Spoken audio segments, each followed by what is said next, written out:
Hello everyone, and welcome back to another video. This is the 10th episode of the story, where Naruto is raised by Jiraiya and Tsunade. Remember to like, share, and subscribe to the channel after watching the video. So, let us begin.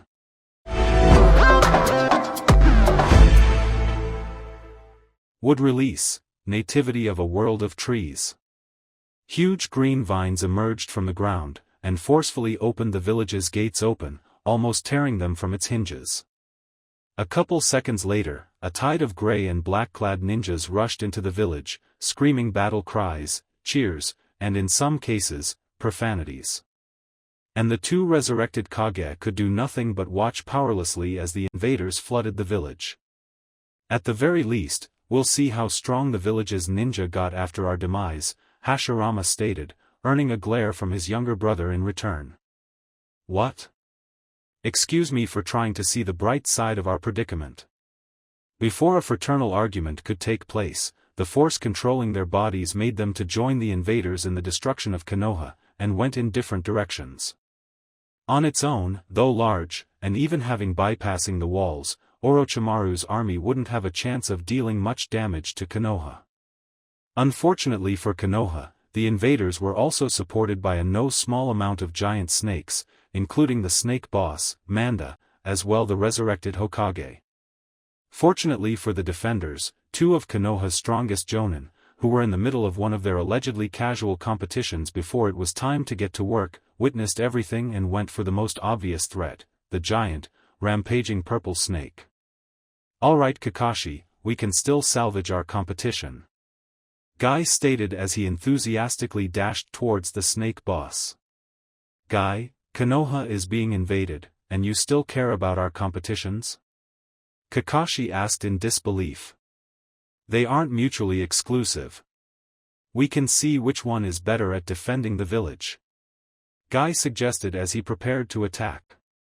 Dynamic entry. Guy landed a powerful flying kick on the giant snake's maw. Manda hissed in pain, and he tried to bite or swallow Guy, but Konoha's green beast proved to be too fast. Let's try to lure it out from the more populated areas and into the training fields, Kakashi noted as he made several hand seals. Fire release, Great Fireball Jutsu. The copy ninja breathed a massive fireball, hitting Manda in the eye, leaving a burnt mark. The giant snake hissed again in pain. Forgetting about Guy, the snake boss lunged at Kakashi, who nimbly dodged. Yes. Come get us, you unyouthful armless lizard, Guy taunted the snake. However, despite their success in drawing its attention, Manda refused to follow them whenever they got far from the populated zone. There's something wrong. Why it isn't following us? Guy asked. Its chakra seems irregular, Kakashi observed. It may be under the effect of a genjutsu. Don't worry guys, here I come to save the day, a feminine voice shouted, before Anko appeared between them. She bit her thumb, and made several hand seals, before finally slamming her hand into the ground. Summoning jutsu.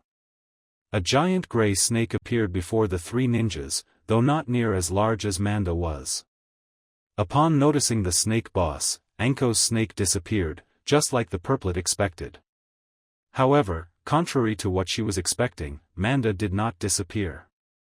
The giant snake swung its tail, and tried to crush the three Konoha ninja as if they were bugs.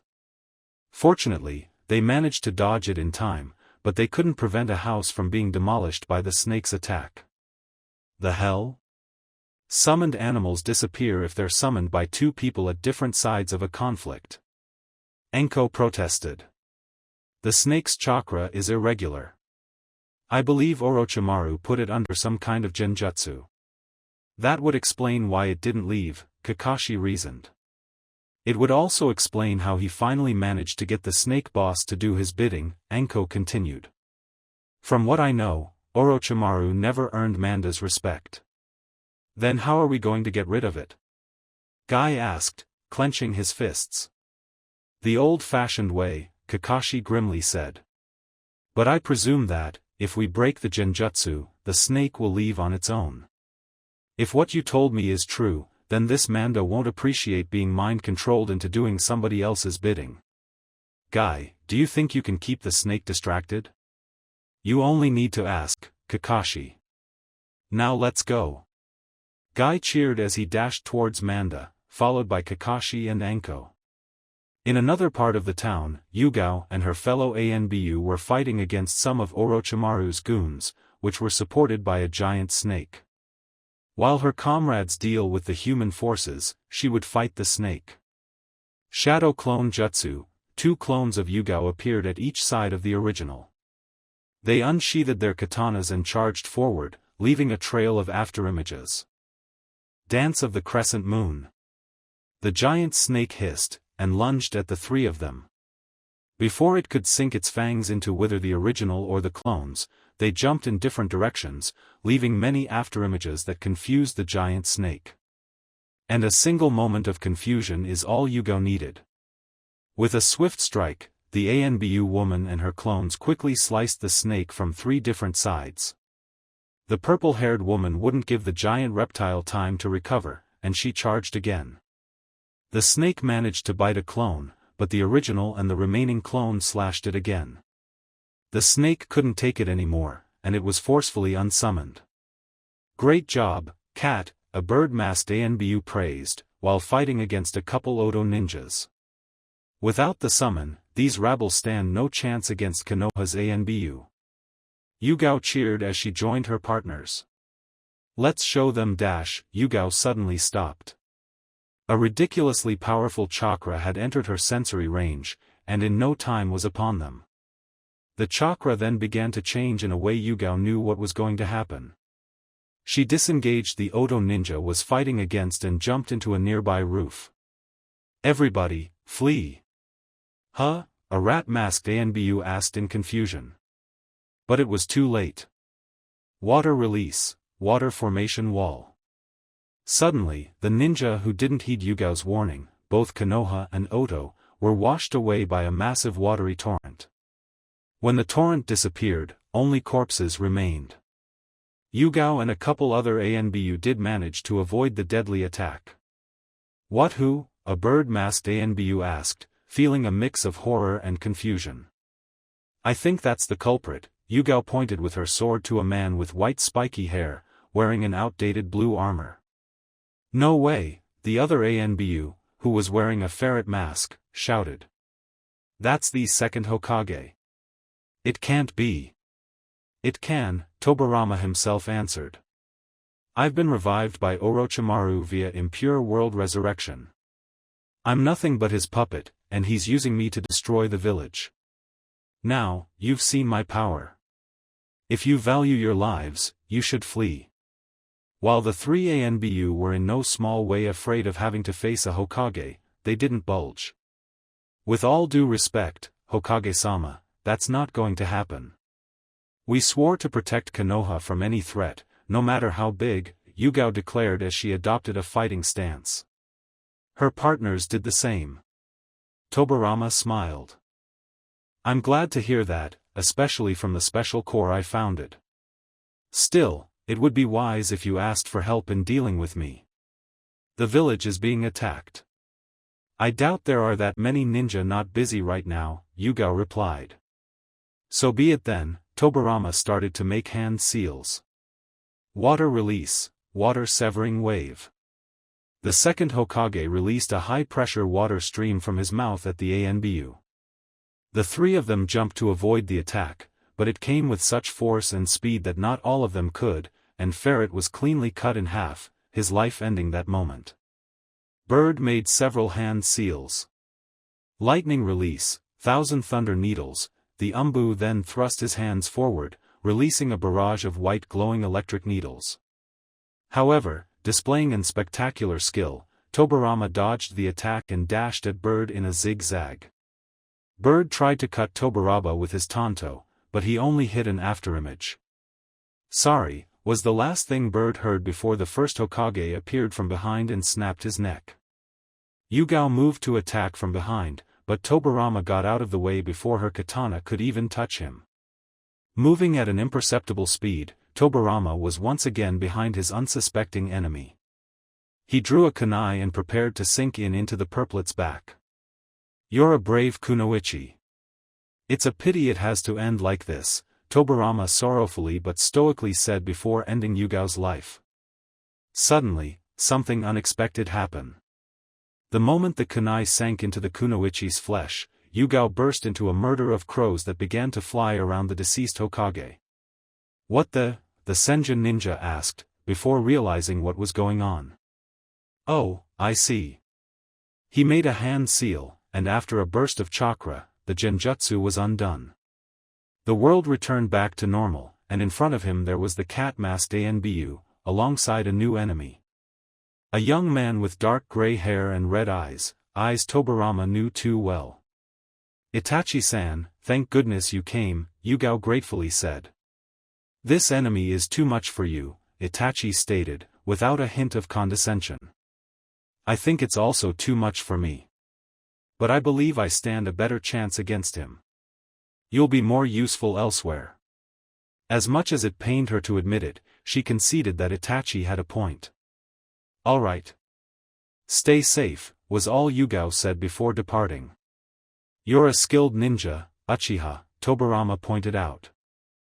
"Being able to sneak past my sensory abilities, plus placing me under a genjutsu without my knowledge. But keep in mind that such thing won't work twice. It'd be disappointed if it did." Itachi unsheathed his katana. "Shall we begin?" Guy, surrounded by a glowing green aura, landed a punch on Manda's jaw that pushed his head backwards. The snake hissed once again as it tried to eat Guy whole, but the green-clad ninja was too fast for him.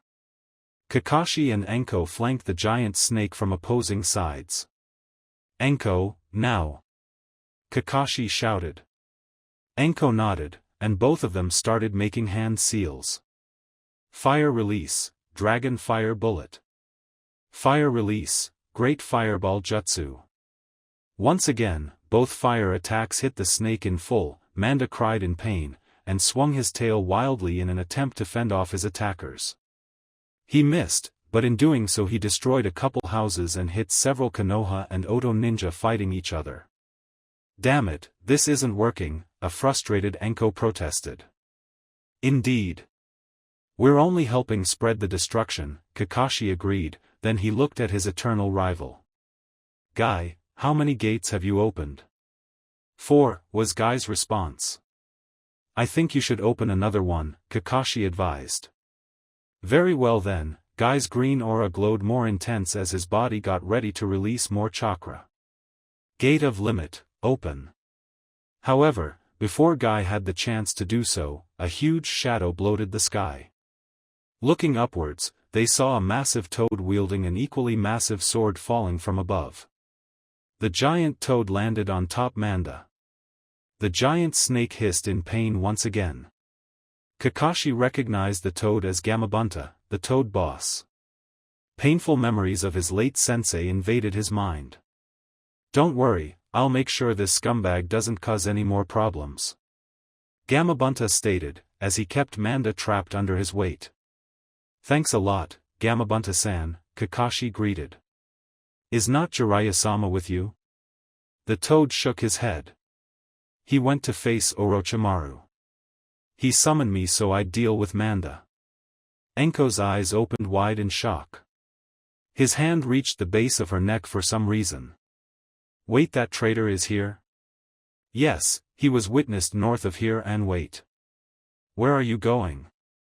Gamabunta asked as he saw Enko running. "Jiraiya said he doesn't want anybody to interfere." "I don't care what he says. Orochimaru is here, and I'm not going to miss the opportunity to make him pay for all what he did." An angry Enko replied, not looking back. "Should we go after her?" Guy asked. "Better we take care of the giant snake here, don't you think so?" Kakashi pointed out, noticing how Gamabunta was struggling to contain Manda. "Now that it isn't moving so much, it should be much easier. Let's aim for the eyes once again," Kakashi suggested as his hands started to crackle with electricity. "All right then." Guy agreed as he dashed at Manda, or more specifically, his head. Konoha Hurricane. Lightning Release, Lightning Beast Running Jutsu. Kakashi cast a hound made of lightning, still connected to his hand via an electric stream, which despite its name, flew towards Manda's left eye as Guy delivered a powerful kick to the right eye. Giant Snake once again hissed in pain. Ah! Ah! What's going on here? The snake boss growled, as he awoke from a bad dream, and soon he grew angry as realization of what was happening dawned upon him. Orochimaru, you bastard! How you dare enslave me like that? Next time he dares to summon me, I'll make sure his last moments are as agonizing as possible. And Manda disappeared, leaving a poof of smoke in its place. Kakashi and Guy sighed in relief. Well, that takes care of one problem. Kakashi looked at Gamabunta. Thanks for your help, Gamabunta-san. I don't like being summoned without having a couple drinks first, but this time Jiraiya was right when he said it was an emergency, Gamabunta admitted. Well, I better get going. With Manda gone, I'm afraid that I'd only cause more collateral damage if I tried to help, the Toad Boss stated before disappearing as well. What do we do now, Kakashi? Should we follow Anko and make sure she doesn't get in trouble? Guy asked. I can't believe I'm going to say this, but her flames of youth burn too bright for her own good. Before Kakashi could answer, a small forest appeared out of nowhere to the east, engulfing multiple houses in the process. While it didn't look like Tenzo's jutsu, both of them could tell it was wood release. I believe we should check that first. Anko will have to take care of herself, Kakashi suggested. Guy nodded in agreement, and both men headed to the newly formed forest. A group of about 9 Oto ninja arrived to a park. The park was mostly populated by young mothers with very small kids, and a lone old man. Upon seeing the attackers, everybody screamed in terror, picked up their kids and tried to run away, but unfortunately the invaders weren't going to have any of that. Capture all of them, the group leader ordered as his subordinates jumped into action. Orochimaru-sama wants more test subjects to experiment on, and whoever brings more people will get an extra reward. Make sure we are that group. If I were you, I wouldn't do such a thing, the old man calmly said. The Oto ninja looked at the audacious man in disbelief for a few seconds, before breaking into laughter. Oh boy, look at this old guy, thinking he can order us around, one of the Oto ninja said. Should we take him with us? Another one asked. No. Orochimaru-sama doesn't want people above the age of 40, and this guy looks to be twice as that, the leader told them. Kill him instead. 2 ninjas pulled out a couple kunai each and walked dangerously towards the old man. I wouldn't advise doing that either, the elderly man advised. And why not, Gramps? One of the Oto ninja said as he came closer. Don't say I didn't warn you, the old man then started making hand seals at an almost imperceptible speed. Fire release, Great Dragon Fire. The Oto ninja were engulfed by a massive wave of fire, and they ceased to exist. After the old man saved the civilians from the remaining Oto ninja, he looked at the village and sighed. It's true what they say that there's no such thing as retirement for us ninja, Sarutobi sadly sighed, before leaving the park. Orochimaru calmly walked the streets of Konoha, admiring the destruction brought by his forces, the fights that were happening left and right, the screams of people dying, regardless of whom they belonged, either friend or foe, and overall, the feeling that Konoha was close to its end. From time to time, a Konoha ninja, several at once if they ever had some brain cells left, would identify Orochimaru and tried to attack him. Tried being the key word, since the Sannin easily swatted them aside as if they were flies, and truth be told, the threat they posed to him was pretty much the same. This used to be more fun, Orochimaru mused to himself as his snake strangled an unfortunate Konoha ninja. Guess that the Sharingan does have a downside after all. Wanna see if I'm that easy as those chumps, a voice behind him said, before the snake Sannin was hit with a wave of unusually powerful killing intent. Not worried in the slightest, Orochimaru turned around and saw a masked man carrying an impossibly big sword. Zabuza Momochi, Orochimaru recognized the rogue swordsman immediately. I find it hard to believe the reports that said that you were now working for Konoha. What a shame, to see such a magnificent ninja like yourself being reduced to Jiraiya's lapdog. I'm nobody's lapdog. Zabuza yelled, increasing his killing intent. Even if my predicament isn't the best, it's still miles ahead of your fate. I'm sure Jiraiya will accelerate my probation if I give you your head on a silver platter. Orochimaru chuckled, amused. You think so? The snake Sannin then countered Zabuza's killing intent with a wave of his own, which overpowered the swordsman's, and even made him to flinch. Are you really aware of what you're going against? Still, Zabuza managed to make an admirable job in withstanding the almost inhuman wave of killing intent. He smirked, and slammed his sword into the ground. You don't become one of the 7 swordsmen by running away from challenges. So be it then, Orochimaru grinned before thrusting one hand forward. Hidden shadow snake hands. Multiple snakes appeared from his sleeve and lunged at Zabuza. The swordsman quickly swung his sword, beheading all of them in one swipe, and charged against Orochimaru as fast as he could, thrusting his sword forward. Orochimaru nimbly stepped aside, let the sword pass, and locked his arms around Zabuza's neck and shoulder. That was very amateurish on your part, Orochimaru told him. Think so? Zabuza smirked under his mask. Suddenly, other 2 Zabuzas appeared and charged Orochimaru from different directions. The Sannin tossed the Zabuza he was holding against one of the attackers, while he faced the other. He made several hand seals. Wind release, great breakthrough.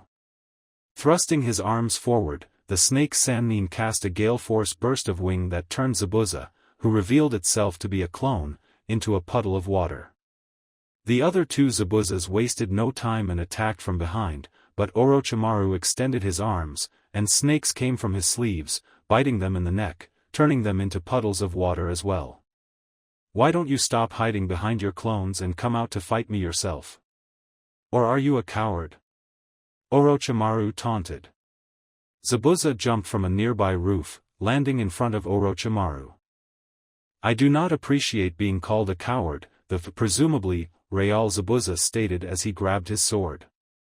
Orochimaru ignored Zabuza's wounded pride and chuckled. Hey, I have an idea. Given that we're both swordsmen, how about if we fight using nothing but swords? I believe it's appropriate. Zabuza snorted. You, a swordsman? My bingo book doesn't say anything about that. Your bingo book needs an update then. Now behold, Orochimaru opened his mouth wide, and a snake emerged.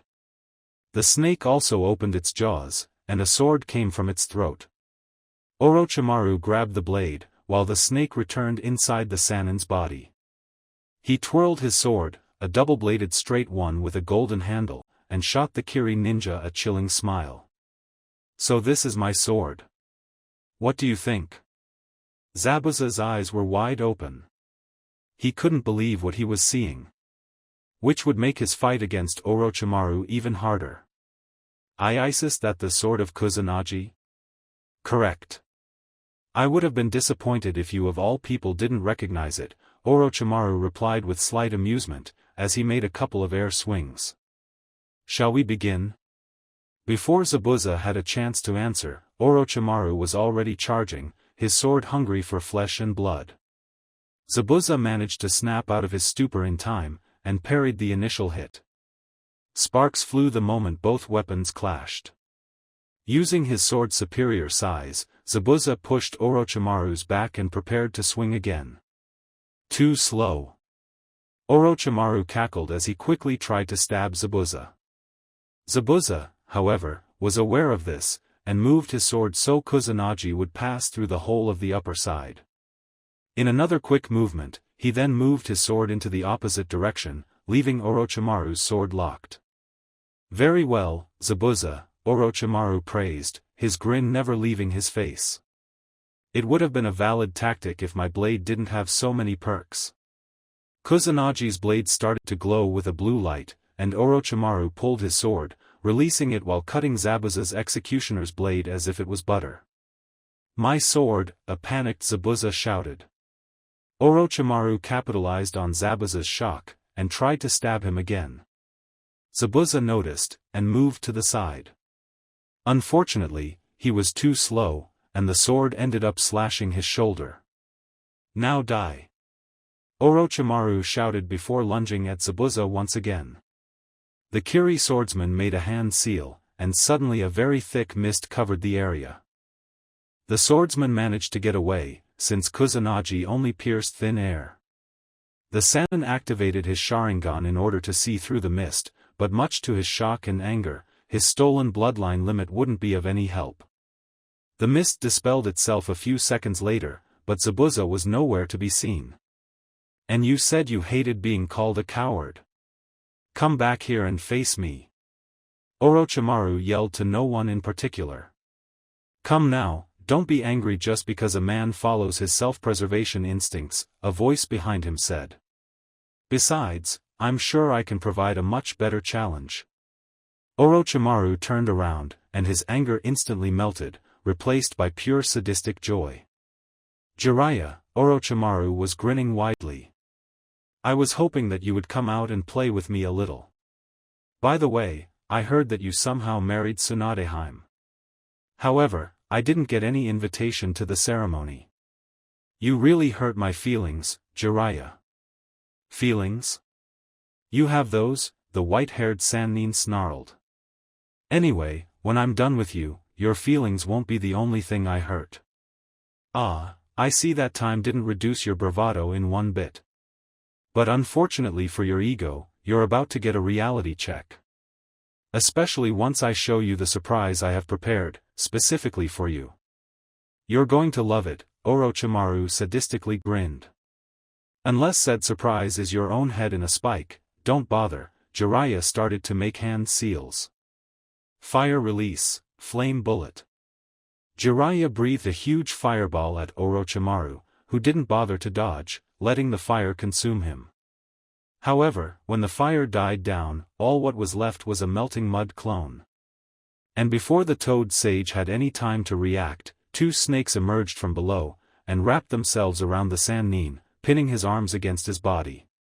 "Once again, you prove it takes very little effort to fool you, Jiraiya," Orochimaru chuckled as he appeared from behind. He made a hand sign, and both snakes sank their teeth into Jiraiya's neck, which then turned into another mud clone. "What? And once again, your arrogance proves to be your undoing," Jiraiya stated from the roof of a nearby building. He then adopted a theatrical pose. "Do you really think I'll let you or anybody fool Jiraiya, Great Toad Sage and Fifth Hokage, in front of the people of the village I rule and protect? Ha! Your head will explode upon witnessing the sheer awesomeness I possess. Oh, I'm so going to enjoy shutting up that big mouth of yours forever. Enough playtime." Sharingan. Orochimaru's stolen bloodline limit flared to life, before thrusting both arms upwards. Many hidden shadow snake hands. A truly ridiculous amount of snakes emerged from under Orochimaru's sleeves, and lunged at Jiraiya, hissing incessantly and showing their sharp fangs. Jiraiya smirked, and made the same hand seals as before. Fire release, flame bullet. Jiraiya once again let out a fire projectile at the incoming snakes. However, they moved to the sides the last second, successfully avoiding the fiery attack, and leaving Jiraiya vulnerable to attack from the sides.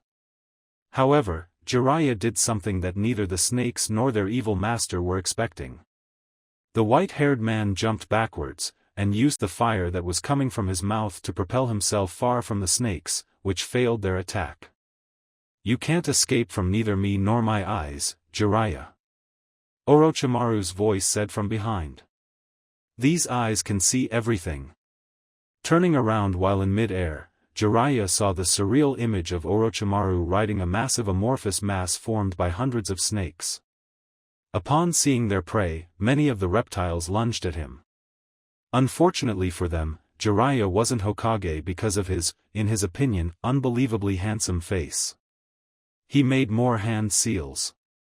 Needle Jizo. Jiraya's hair grew in both length and volume, and became sharp and spiky, while it wrapped itself around the toad sage. The snakes were unable to stop in time, and their jaws bit nothing but sharp and hard needles. And unfortunately for them, Jiraiya wasn't done yet. Did you see that? And I'm not done yet. Needle hell. This time, Jiraiya shot his hardened needle-like hair in every direction, piercing Orochimaru's snakes, as well as the snake Sannin himself. However, the pale-skinned man was undeterred. Many of his snakes opened their mouths, releasing more snakes, which at the same time vomited even more snakes. Do you always need to make fighting you so damn disgusting? Jiraiya protested, as he grimaced. To answer that question, Orochimaru opened his mouth, and his really long tongue wrapped around Jiraiya's neck. Orochimaru's own neck then started to stretch as if it was made of rubber, as the black-haired Sannin, or better said, his head, lunged at Jiraiya, his mouth wide open, revealing his sharp teeth. Oh hell no. The toad Sannin decked Orochimaru right in the nose before he could sink his teeth into Jiraiya's neck. Fortunately, it also made Orochimaru remove his tongue from Jiraiya. If you reject my kisses, then I hope you prefer my fangs, Orochimaru stated as he pulled the sword of Kusanagi out of his throat once again. Orochimaru charged at Jiraiya once again, who did his best to avoid the snake Sannin's swipes. Jiraiya would have never pegged his ex-teammate as somebody skilled with a sword, but Orochimaru's display was nothing short of impressive. Jiraiya jumped backwards, and made his godson's favorite hand seal. Shadow Clone Jutsu. A Jiraiya clone popped besides the original, which was reading a new jutsu. Toad Oil Bullet. The clone puffed his cheeks, and expelled a stream of dense oil which hit Orochimaru and his many snakes. Meanwhile, the real Jiraiya finished the hand seals of another technique. Fire Release, Flame Bullet. Jiraiya breathed a stream of fire at the oil-covered foes, making a flash when the oil ignited. While he could see the snakes writhing in agony as they burned to death, there was an empty husk which barely looked like Orochimaru in his place. I know it takes more than that to take you down. Come on, where are you? Jiraiya wondered as he looked around, waiting for Orochimaru's attack. A huge snake emerged from behind Jiraiya. The snake opened its mouth, revealing Orochimaru, a sadistic grin on his face and the Kusanagi on his hands. He lunged at Jiraiya, who tried to grab the sword by the blade, but couldn't stop the weapon's momentum, and the blade was embedded into his chest. Ack! It's over, Jiraiya. I win, Orochimaru declared. Jiraiya, however, grinned in return, and he disappeared in a poof of smoke, revealing a large toad in his place, which was firmly gripping Kusanagi. Big Ball Rasengan.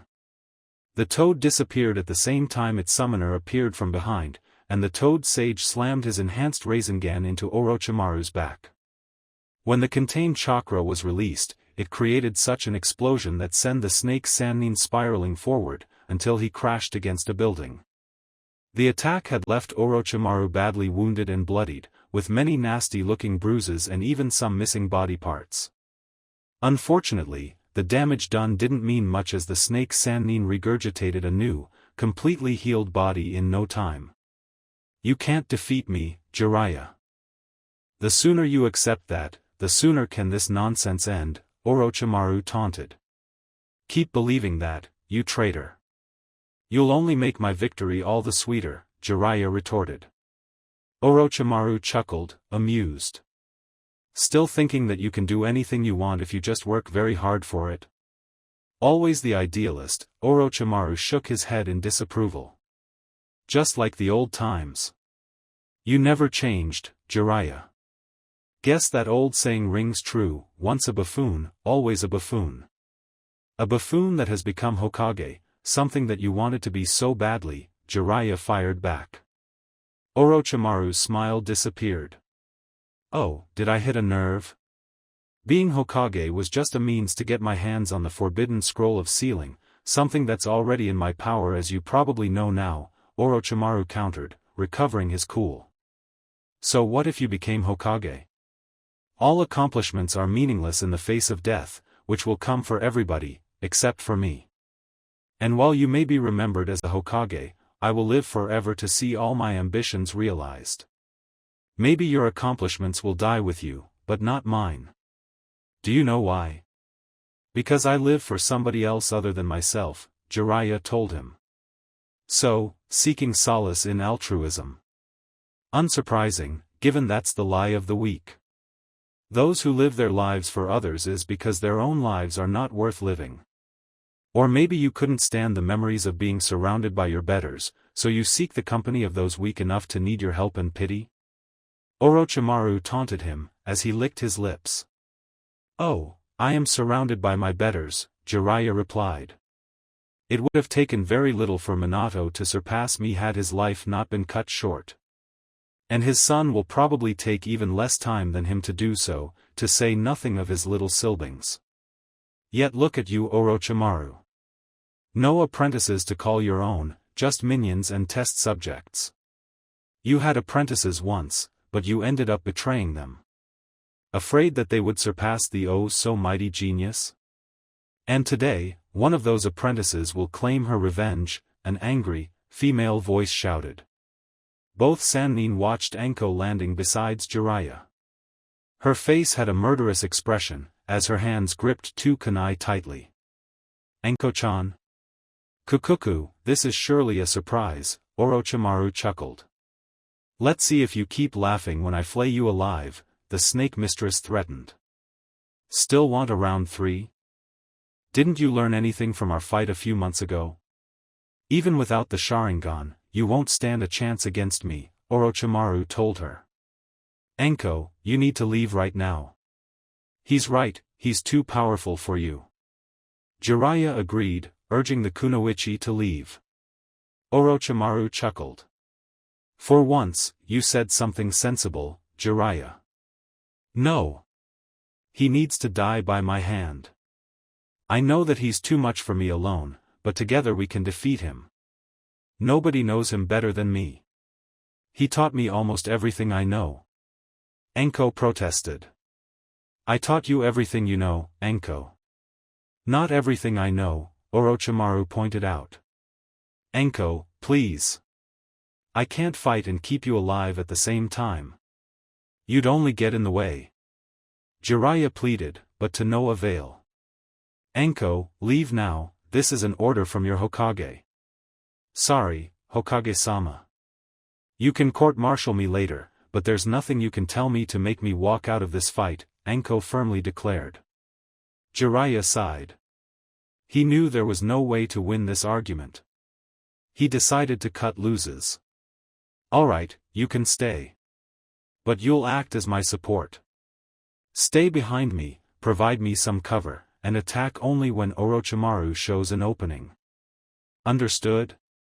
Anko nodded, and took a couple steps back. Crystal clear, Hokage-sama. Orochimaru chuckled upon seeing Jiraiya and Anko ready to attack in tandem. Kokukuso, who wants to die first?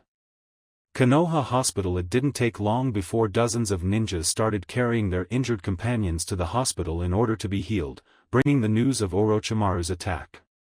Tsunade immediately ordered all the hospital to be guarded. No doubt it would be one of the first places the invading forces would try to occupy or destroy. Somebody help us, a young Konoha Chunin cried as he and his wounded partner dragged themselves into the hospital.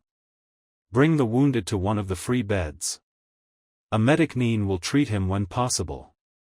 Tsunade shouted while she healed another ninja. We've run out of antibiotics here.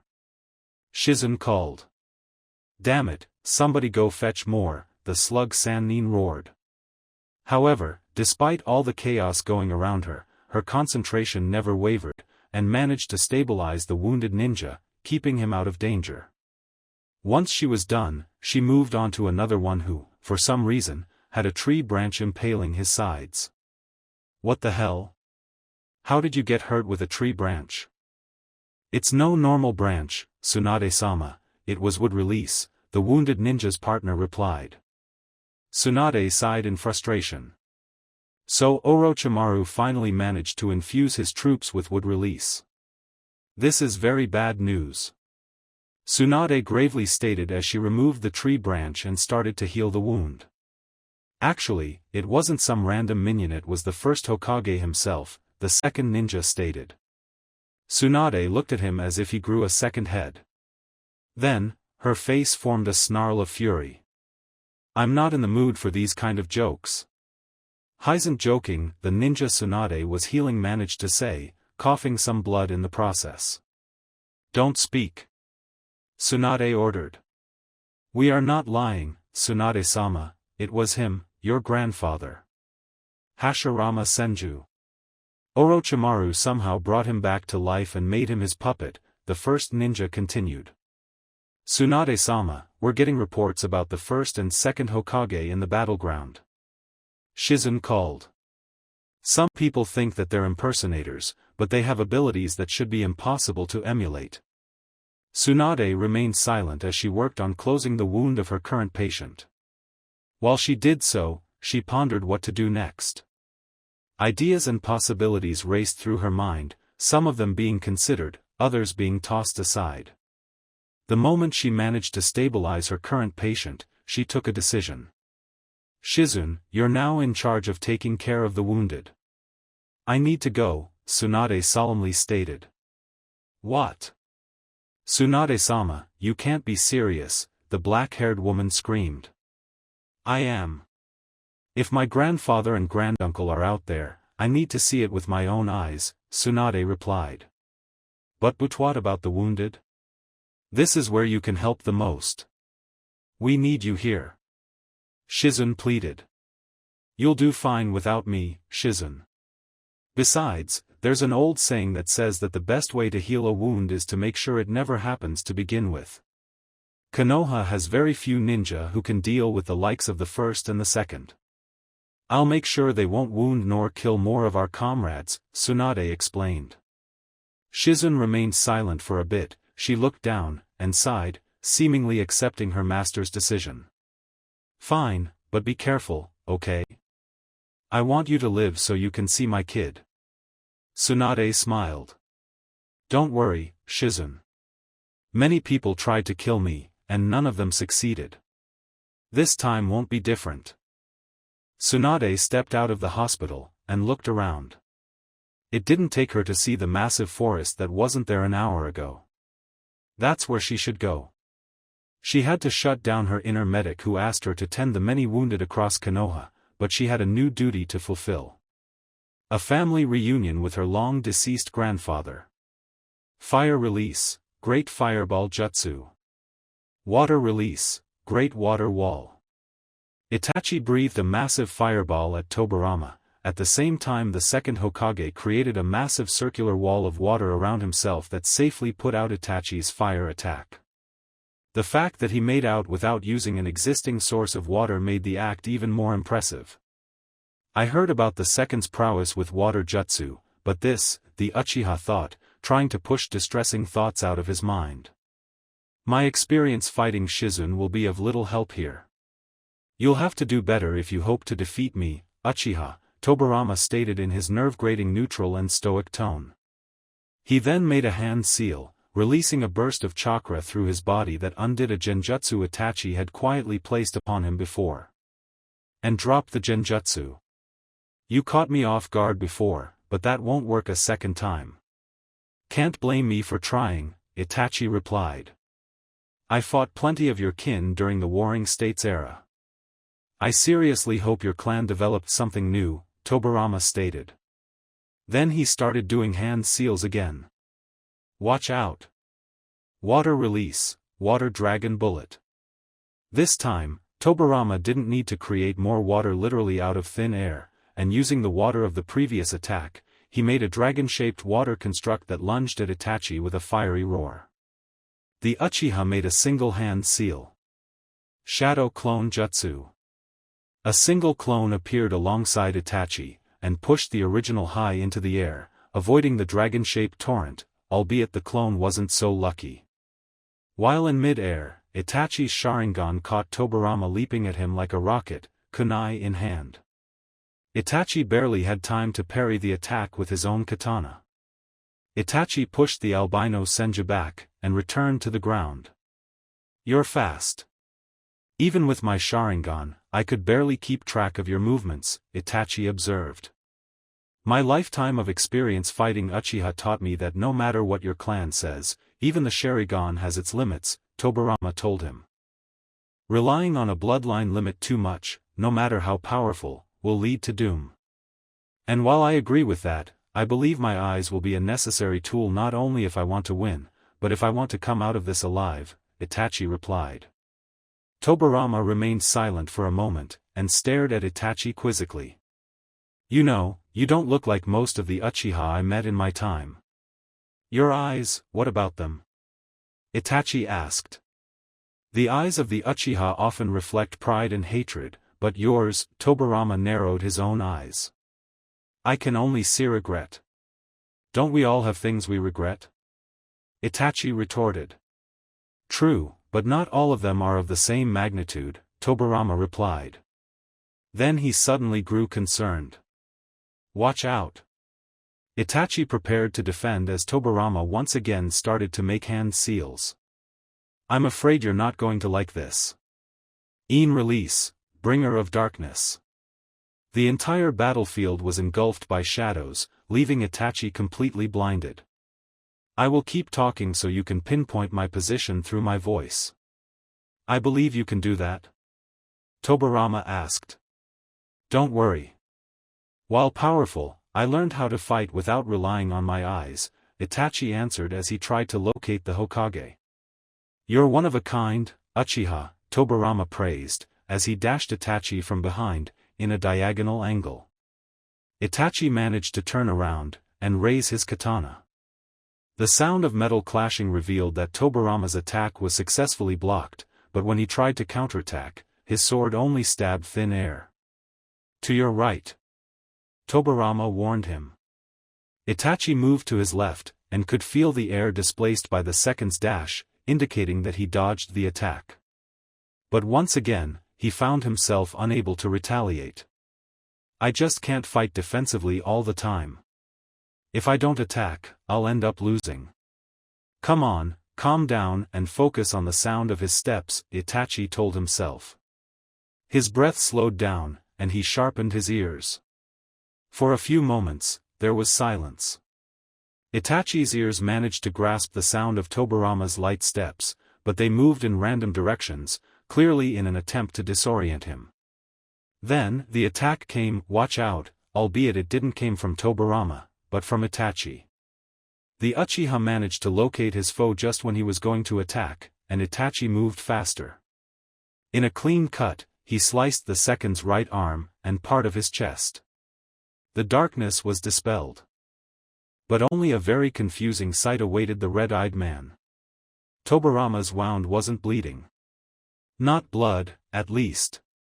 The innards of his body weren't made of flesh and blood, but of ash and dust. But that wasn't as bad as what it came next. "What the?" Itachi mumbled. His Sharingan saw how dust and ashes started to whirl around Tobirama's wound, slowly regenerating it. In a few seconds, Tobirama regenerated the whole arm. Those brought back with impure world resurrection are immortal. "Even if you destroy my body completely, it will be rebuilt," the second Hokage explained. Itachi's stoic facade didn't break. "Then how I am supposed to defeat you? You need to tear my soul out of this body.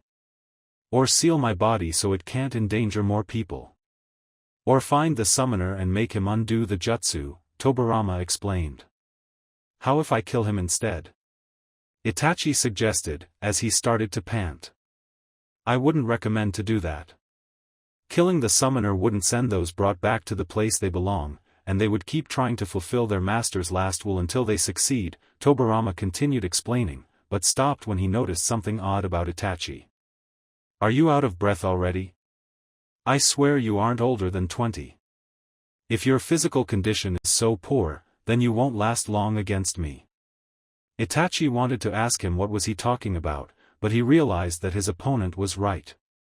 His breathing had become much heavier, as if his lungs were burning. He's right. It shouldn't feel this tired so soon. What's wrong with me? I need to end this fast, the Uchiha thought, now more distressed. Sealing your body, you said? I have something I believe it may work. Meanwhile, in another part of the town, two of Konoha's newest Chunin were fighting a group of Oto ninja. Despite being outnumbered, the rookie Chunin had no intention of losing to the invading hordes. Earth Release, Earth Sharp Spear, an Oto officer shot a spike-shaped projectile from his hands at his target. The missile hit its mark, a blonde wearing an orange tracksuit under a green flak jacket, impaling him. However, the blonde disappeared in a cloud of smoke, leaving a log behind. The masked ninja opened his eyes wide in shock, and turned around to see where his foe went, but it was too late. Too slow. Naruto mocked as he formed a chakra sphere on his right hand. Rasengan. Upon expanding, the exploding chakra blasted the Oto officer against a nearby building, knocking him out of commission. And with his enemy vanquished, Naruto could now help Hinata deal with the rank-and-file Oto ninja, but as she was about to demonstrate, she didn't need any help. 8 trigrams, 32 palms. 2 palms. For palms, the Oto ninja were unable to block Hinata's skilled strikes, and the Hyuga heiress continued her combo. 8 palms. 16 palms. 32 palms. Her attack completed, all her enemies were now in no condition to fight. Hinata-heim, are you okay? Naruto asked, as he landed beside her. Hinata smiled and nodded. Yes, I'm fine. They weren't as threatening as they look at first sight. Then maybe you'll welcome a greater challenge, a familiar voice asked above them. They turned around, and saw a glasses-wearing, silver-haired ninja with an Oto headband landing in front of them. You certainly did a number on my men. But then again, no amount of body modifications can replace genuine skill. Kabuto, Naruto growled upon seeing Orochimaru's right-hand man. Naruto-kundo, you want to fight him? Hinata asked, her previous confidence now gone. This man proved to be a challenging opponent when they had the support of Team Asuma. While now, not even their own team was complete. Of course. We've gotten much stronger since the last time we fought him. We're Chunin now. Naruto proudly stated. Kabuto shook his head disapprovingly. Such a hothead. Even if you grew stronger, you assumed that I stayed the same. I'll be more than happy to remind you how outclassed you are. Less talking, more smacking. Shadow Clone Jutsu. Naruto created a dozen clones that didn't need any verbal command to charge at Kabuto. This is going to be fun, Kabuto smiled as he activated his chakra scalpels on both hands and engaged the clones in close-quarter combat, skillfully cutting them down, and avoiding being hit. Unfortunately for Kabuto, the clones were just a distraction. Unfortunately for his enemies, he was well aware of that. Hinata dashed at the seemingly distracted Kabuto as stealthy as she could, as she made several hand seals, and leaped at him. Lightning Release, Thunder Palm. Kabuto smirked and grabbed an attacking Naruto clone by the arm, using it as a human shield against Hinata's attack. The clone instantly poofed, but it wasn't enough to stop Hinata's momentum, and her attack connected with the intended target. Unfortunately for the Hyuga, the moment she touched the silver-haired medic Nin, he disappeared, leaving behind the very same log Naruto used before. Hinata's Byakugan immediately pinpointed the Oto ninja's position. Naruto-kun. He's below you, underground, the Hyuga cried. Naruto jumped just in time before Kabuto could grab and potentially damage Naruto's ankles. The blonde then pulled out a kunai carved with seals. Alright, I've been looking forward an opportunity to use this in a real combat. Naruto channeled his chakra through the special kunai, and it projected a blue blade of pure chakra. Oh. I must admit, that's an ingenious weapon, Kabuto praised as he dug himself out. But I'm afraid that it won't be of much help against such a superior opponent. We'll see that. Naruto replied as he charged, chakra sword in hand. Both ninja engaged in melee combat once again, Naruto dealing powerful blows with his new weapon, and Kabuto parrying them without much effort with his chakra scalpels. Once he grew bored, he kicked the blonde in the gut, pushing him back. "You can't defeat me, kids. Even if you somehow managed to overpower me, in the end you'd still lose," Kabuto taunted them. "Why? Because of this poor attempt at an invasion? Konoha has gone through worse in the past," Naruto replied. Kabuto shook his head. "You're so unaware of what's going on, it's almost laughable. No, what I'm talking about is the real reason for me fighting you here. While you're wasting your time with me, a squad of Orochimaru-sama's elite ninjas is attacking the academy. They will kidnap your little siblings, and kill the rest.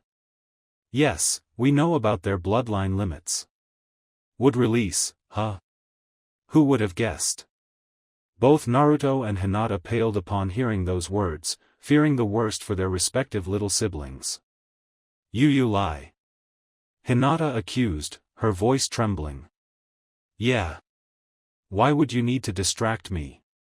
You said it yourself, I'm not that strong, I shouldn't be a threat for those so-called elite ninjas. Besides, what about mom and dad?"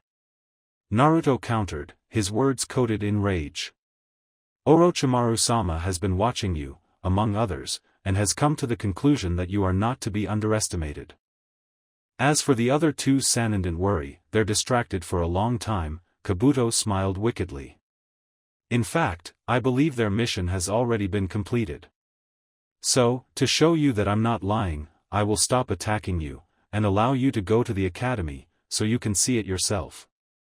Naruto's eyes turned red, their pupils becoming slitted like a feral beast.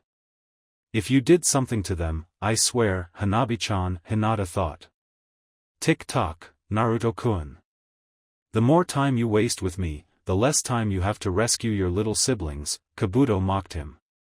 The Jinchuriki decided that Kabuto was right and dashed towards the academy, followed by Hinata. "Naruto-kun, even if I'm worried for Hanabi, what if he's lying? What if we're heading to a trap?" Hinata asked. "I took that into account, but I just can't ignore the possibility," Naruto replied. "Besides, he knew about their bloodline limits. I wouldn't put past somebody like Orochimaru to invade Konoha just to get his slimy hands on my siblings and their power. Alright then, but let's be careful." Kabuto watched the two Chunin disappear into the distance. He shook his head once again, and laughed. "Hook, line, and sinker," Kabuto told to no one in particular. "Children.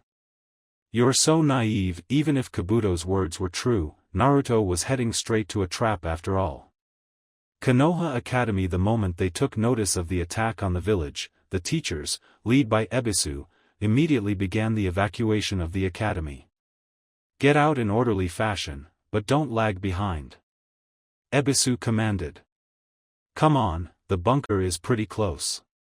Don't panic, you'll be in a safe place in no time," Arika tried to calm down the frightened children. Little did they know that, perched on a nearby tree, the Sound Five were watching them. "Yes, there they are," Kidamaru, the six-armed man, stated, while looking through a spyglass. "The white hair is impossible to miss. Alright then, you know Orochimaru-sama's orders. Get the kids, but make sure there is an adult left to warn Naruto when he comes," Kimimaro instructed. The rest nodded, and jumped from the tree, ready to attack. Fire release, flame bullet. Water release, water wall. Jiraiya breathed yet another fireball at his former friend, who stopped it by creating a large wall of water. The clash of elements produced a cloud of steam. Between the cloud blocking Orochimaru's Sharingan and the fact that he just defended from an attack, it was Anko's moment to strike. Fire release, fire dragon bullet. A dragon-shaped fire projectile fired at Orochimaru just after we was done casting the water wall. The Sannin merely smirked, and sunk underground. "Did I get him?" Anko impatiently asked. When the steam dispelled, there was nothing left. "I doubt it," Jiraiya warily replied as he looked around. Stay alert.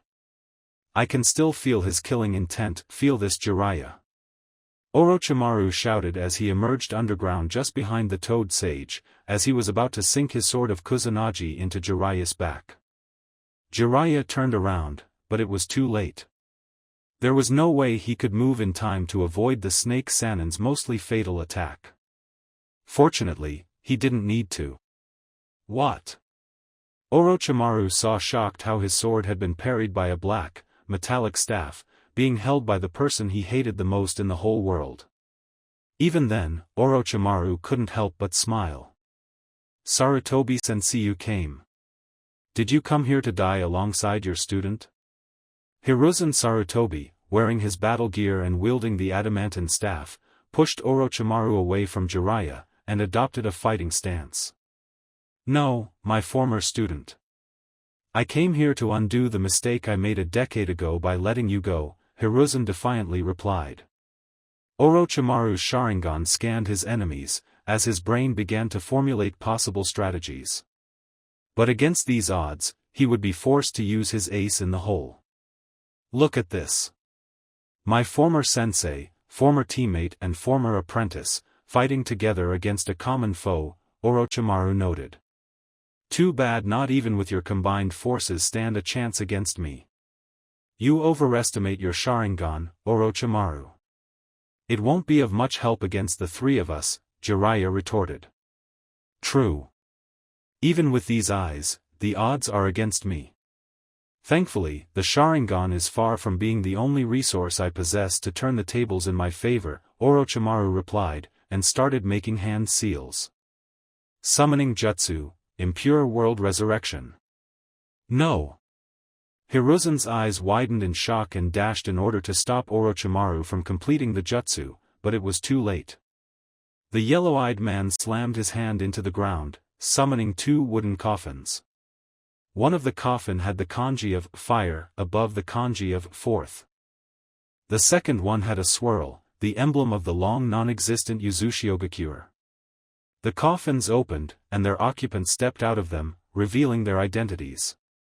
A blond man wearing a white and red robe over the standard Konoha Jonin uniform, and a woman with long red hair, wearing a green dress over a short-sleeved white shirt.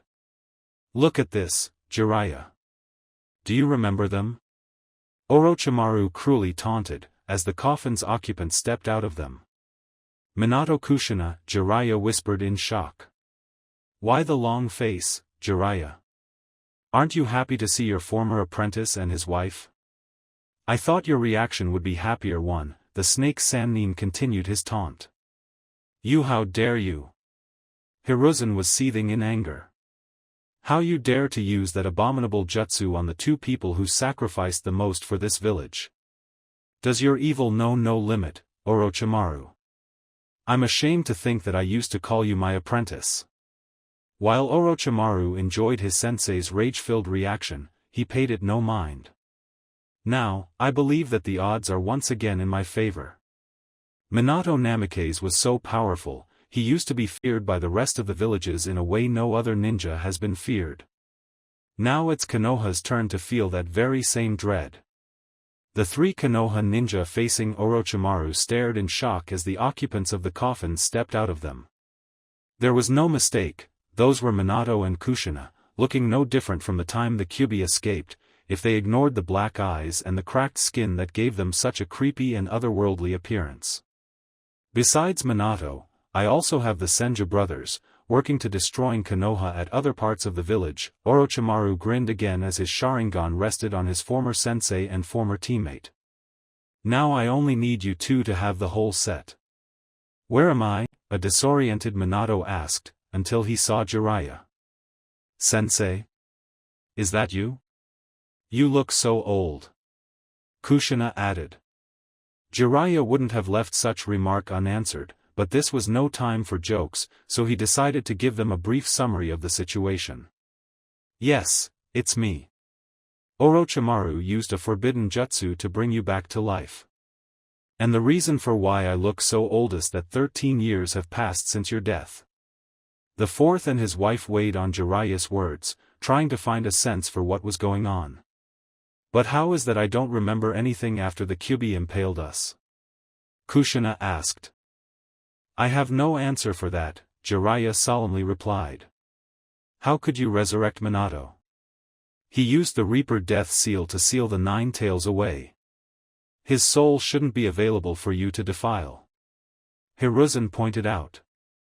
Ah, I see you're familiar with this jutsu, sensei. Which shouldn't be surprising, given that it was your own very sensei who developed it. Orochimaru delighted in the irony of the situation.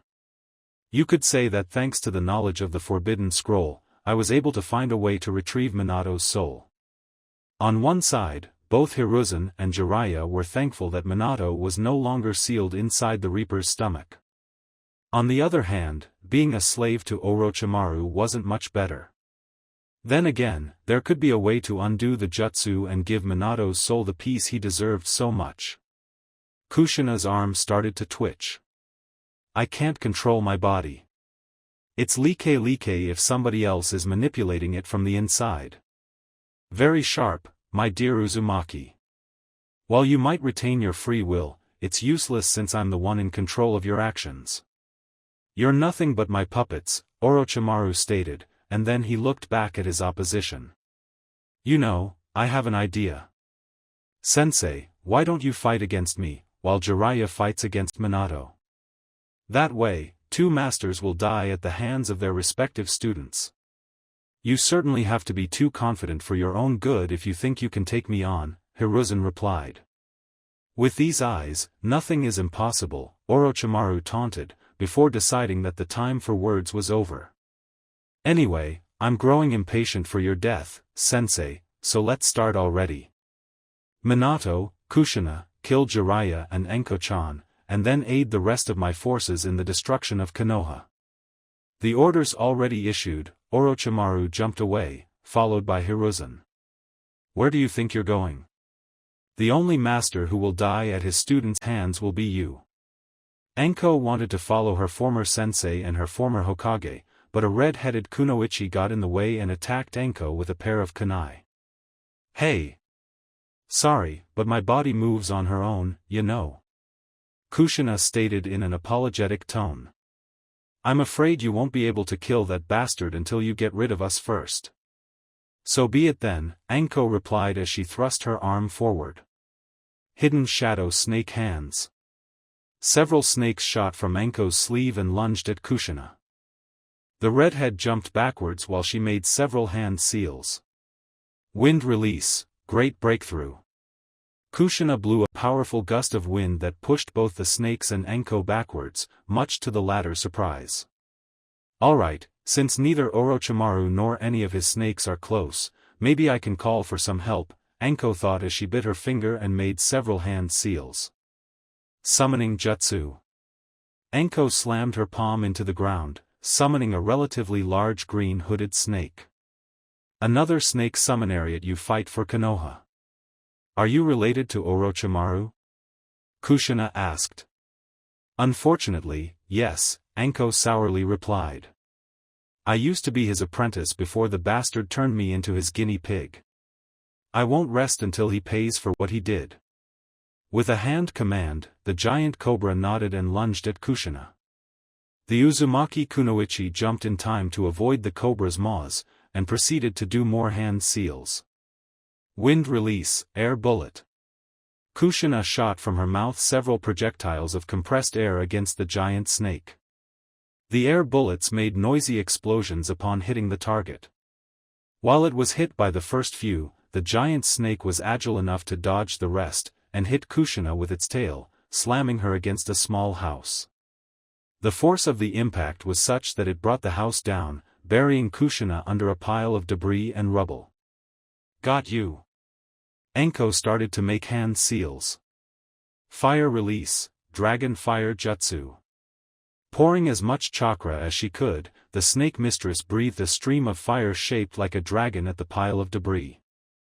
However, much to her shock, Kushina burst out from the pile of burning rubble with some bruises and burns that took no time to regenerate. Watch out for my next attack. It can bind your chakra, you know. Kushina warned, while still mid-air. The moment she landed, several chains shot from her back, and as if they had a mind of their own, flew towards Anko and her summoned snake. Anko managed to dodge them with no problem, but the snake wasn't so lucky, and the chains wrapped around it. The giant cobra tried to struggle in vain, before vanishing in a cloud of smoke. The hell? How did you cancel my summon? A shocked Anko asked. I already told you. The chains bind chakra, and in case of summoned animals, it severs the link created by the summoning jutsu, forcing them to go back to where they come from, you know. Kushina told her. Her hand started to make hand seals. Watch out, I'm going to attack again. You're a wind type, right? Good then, Anko smirked as she made hand seals of her own. Wind release, great breakthrough.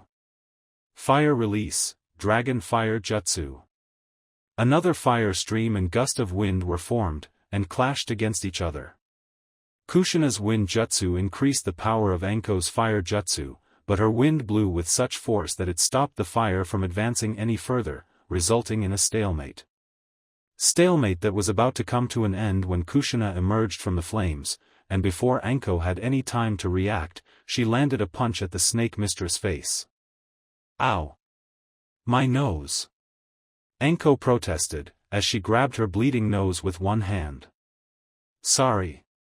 I'm trying not to hit as hard as I can, but it's kind of difficult, you know. Kushina apologized.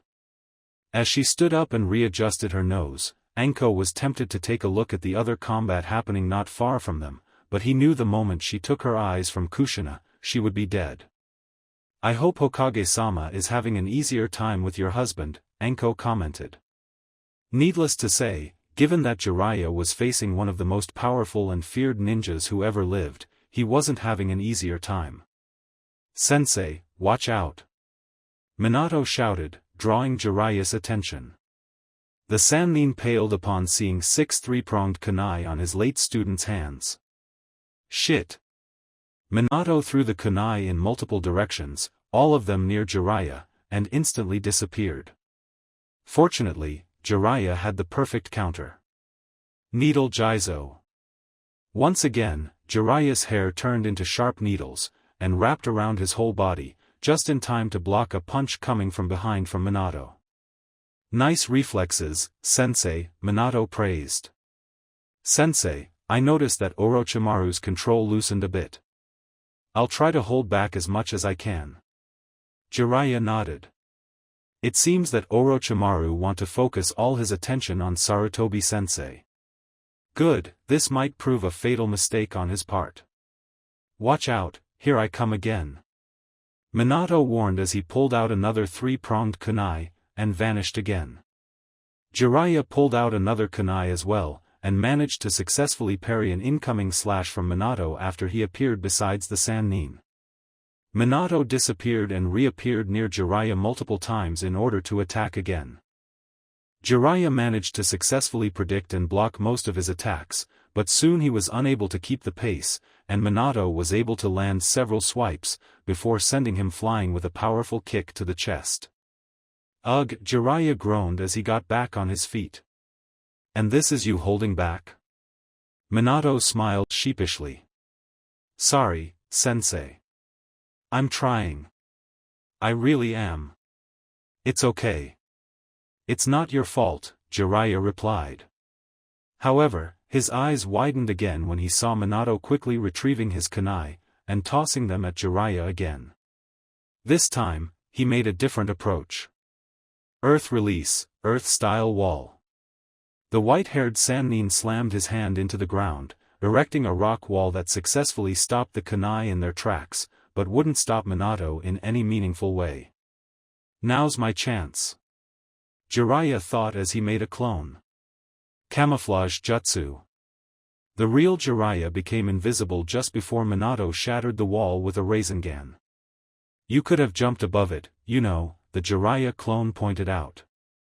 My thoughts exactly, Minato agreed. Then, he pulled out a tri-pronged kunai and tossed it at Jiraiya. Watch out for my next attack. The Jiraiya clone dodged the kunai. However, Minato teleported to the kunai the moment it passed the white-haired man, and slammed a Rasengan on his back. "I'm sorry, sensei," Minato sorrowfully said as he was forced to end his sensei's life only for Jiraiya to burst in oil, dunking Minato completely. "What?" Jiraiya decloaked behind the confused Minato. There were 5 small blue flames at the tip of each of his fingertips. Sealing art, 5 elemental seals. The Toad Sage successfully slammed his hand on Minato's back, placing the seal. Minato took no time to notice the seal messing with his chakra completely. He tried to teleport, only to find out he was unable to. "Well done, sensei," Minato praised.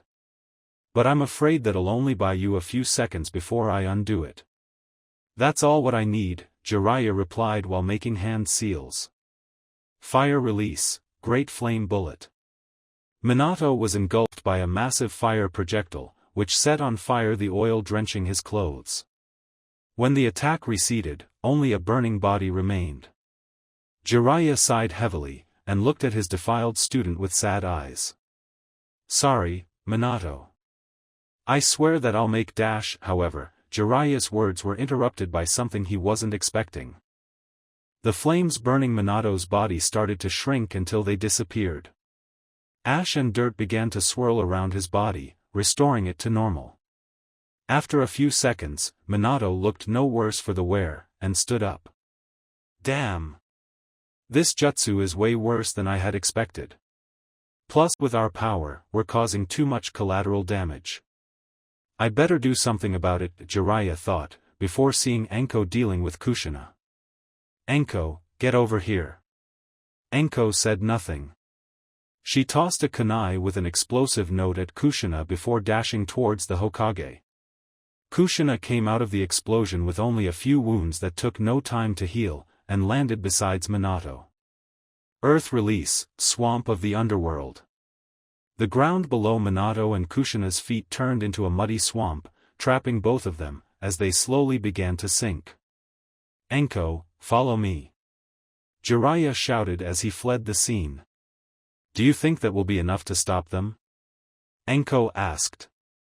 "Not even close. But it will buy us some time to have a head start," Jiraiya explained as he jumped from one roof to another, heading out of the village.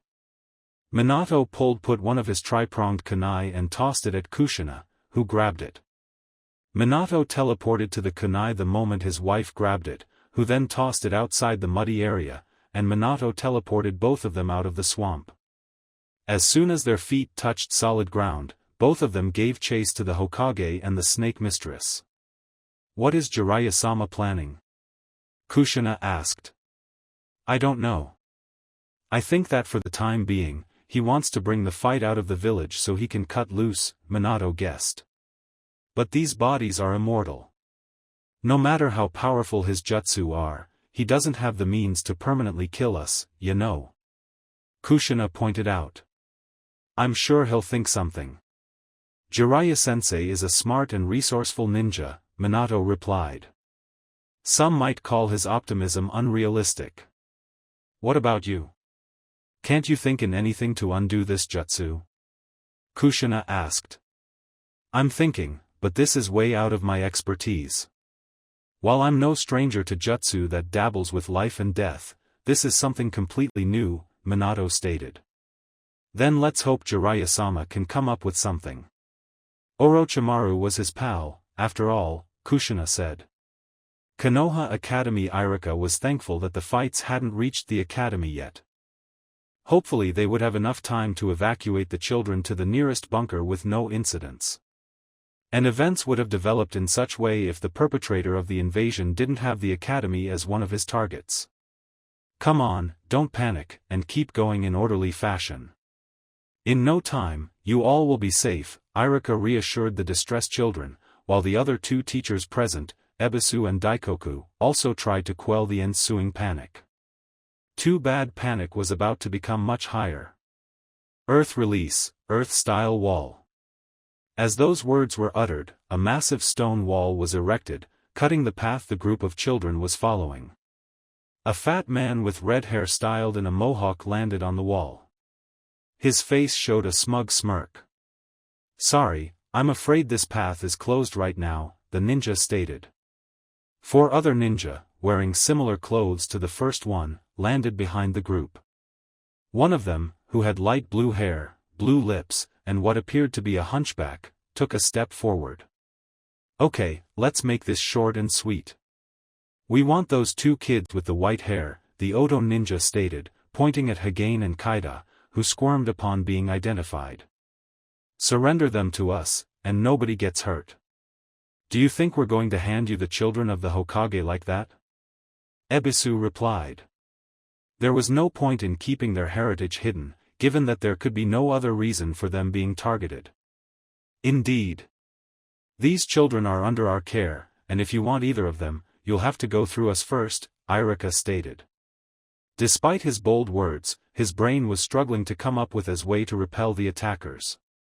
They had blocked all possible escape routes, and having to fight with so many children around would make the task immensely more difficult. All of the Oto ninja minus the tall one who lacked a shirt smiled wickedly. "I was hoping you would say that.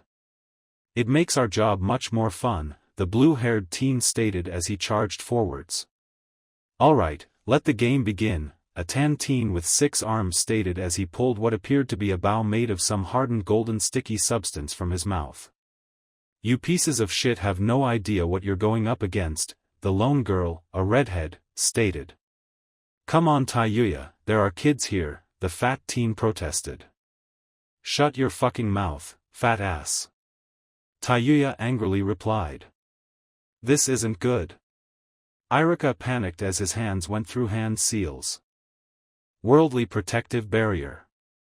Multiple circles of seals expanded from Irika's feet, forming an invisible barrier his enemies crashed against. "Irika-sensei, we can help you," Hagane shouted as he walked towards him. "Don't move. Stay where you are. This is too dangerous for you," Irika chided him. "But no buts. I can't fight and protect you at the same time," Irika stated. While the teacher and the Hokage's son continued arguing, the fat teen started to make hand seals of his own. Earth release, rising pillar. Like the name implied, a pillar of stone emerged from under Irika's feet, making him lose balance and fall on his back, making him unable to keep his barrier. It was followed by a whistle, and suddenly a golden arrow impaled Irika, pinning him to the ground. "Woohoo! One-hit kill," the teen with the 6 arms cheered. Irika, both Ebisu and Daikoku yelled at the same time. His fear evaporated. Ebisu angrily looked at the attackers, and made a hand seal. "You will pay for that." Shadow Clone Jutsu. 2 clones appeared at Ebisu's sides. "You think that impresses us, you fucker?" Taiyuya asked. The 2 clones charged at the foul-mouthed redhead, pulling a kunai each. On her part, Taiyuya pulled a flute, and surprisingly, used it to successfully parry the blows. With a couple of well-placed punches, the clones were no more. However, Taiyuya had left herself wide open while fighting the clones, something the shades-wearing teacher was about to capitalize. He made several hand seals. Fire release, dragon fire bullet. Ebisu breathed a massive stream of fire that caught Taiyuya completely off guard. The redhead cursed a profanity as the flames engulfed her. "Alright, one less enemy to care about," Ebisu thought as he directed his sight towards the remaining enemies before he was brutally kicked in the face, hurling him backwards. "Don't count me out so soon, you piece of shit," Taiyuya yelled. "How?" a disoriented Ebisu mumbled, and he realized that there was a white thread stuck on Taiyuya's back, grabbed at the other end by the 6-armed teen. He pulled her out? How can they be so fast? Ebisu thought in shock. "Sweet dreams, you fucker," was the last thing Ebisu heard before Taiyuya kicked his head again. "Did you guys finish already?" the tall, shirtless teen asked. "Oh, that's rich, coming from somebody who didn't lift a finger to help us," the guy with the blue hair stated as he tossed the corpse of Daikoku to the ground. "You didn't look like you needed my help." However, I must remind you that I'm the leader of this operation, and you should address me as such. Your tone won't be tolerated anymore, Sakan, the white-haired man stated. Whatever you say, Kimimaro-sama, Sakan said the suffix in a mocking tone. So, shall we grab the brats, or what? Taiyuya asked as she headed towards the children. Suddenly, there was a white blur, an impact sound, and Taiyuya was knocked backwards with an impressive force.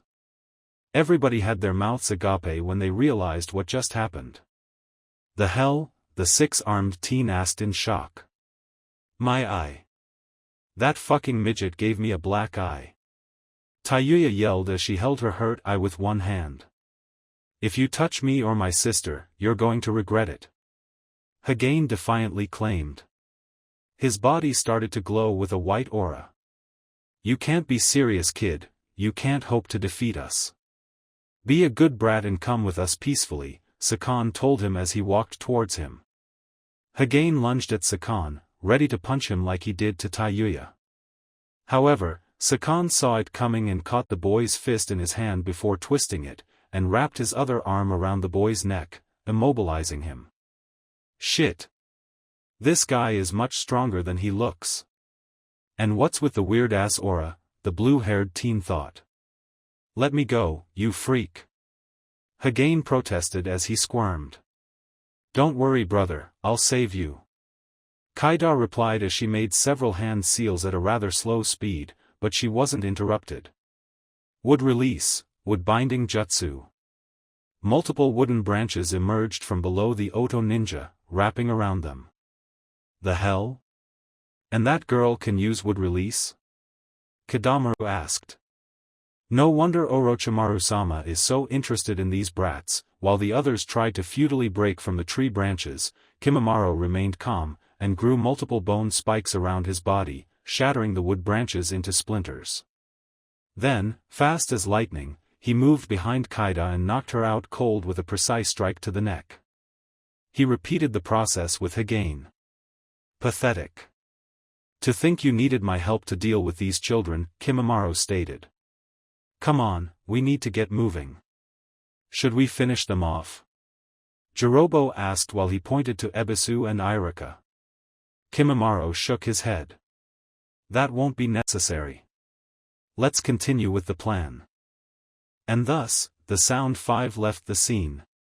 Not far from there, Orochimaru and his former sensei landed on a clear expanse, surrounded by debris and some corpses of both Konoha and Oto ninja.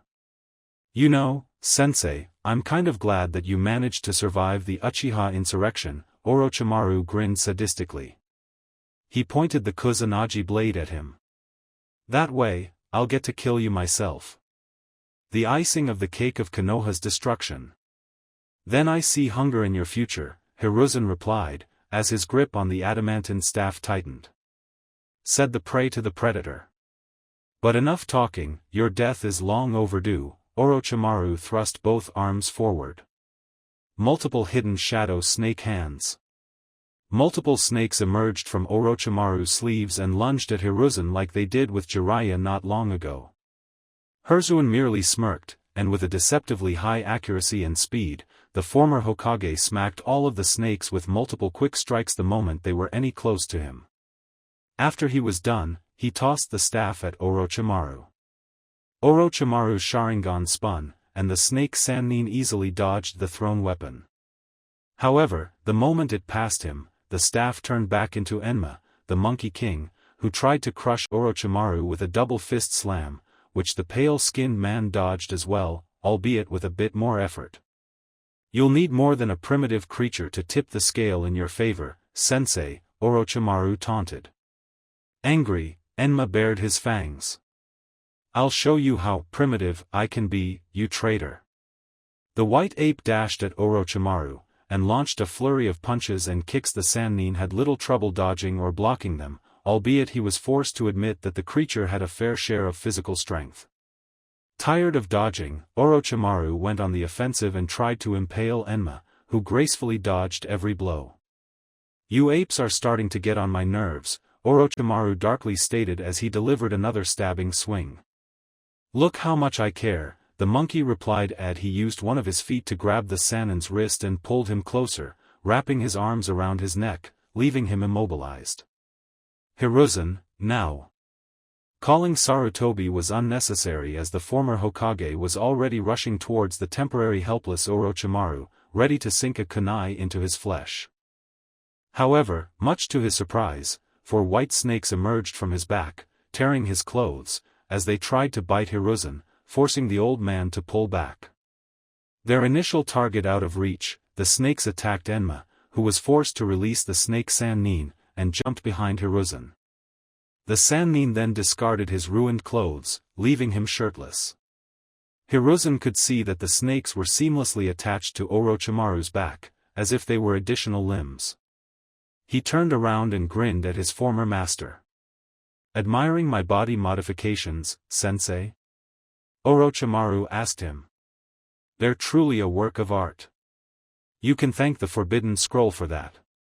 Then again, my current co-workers have very diverse opinions on what constitutes true art."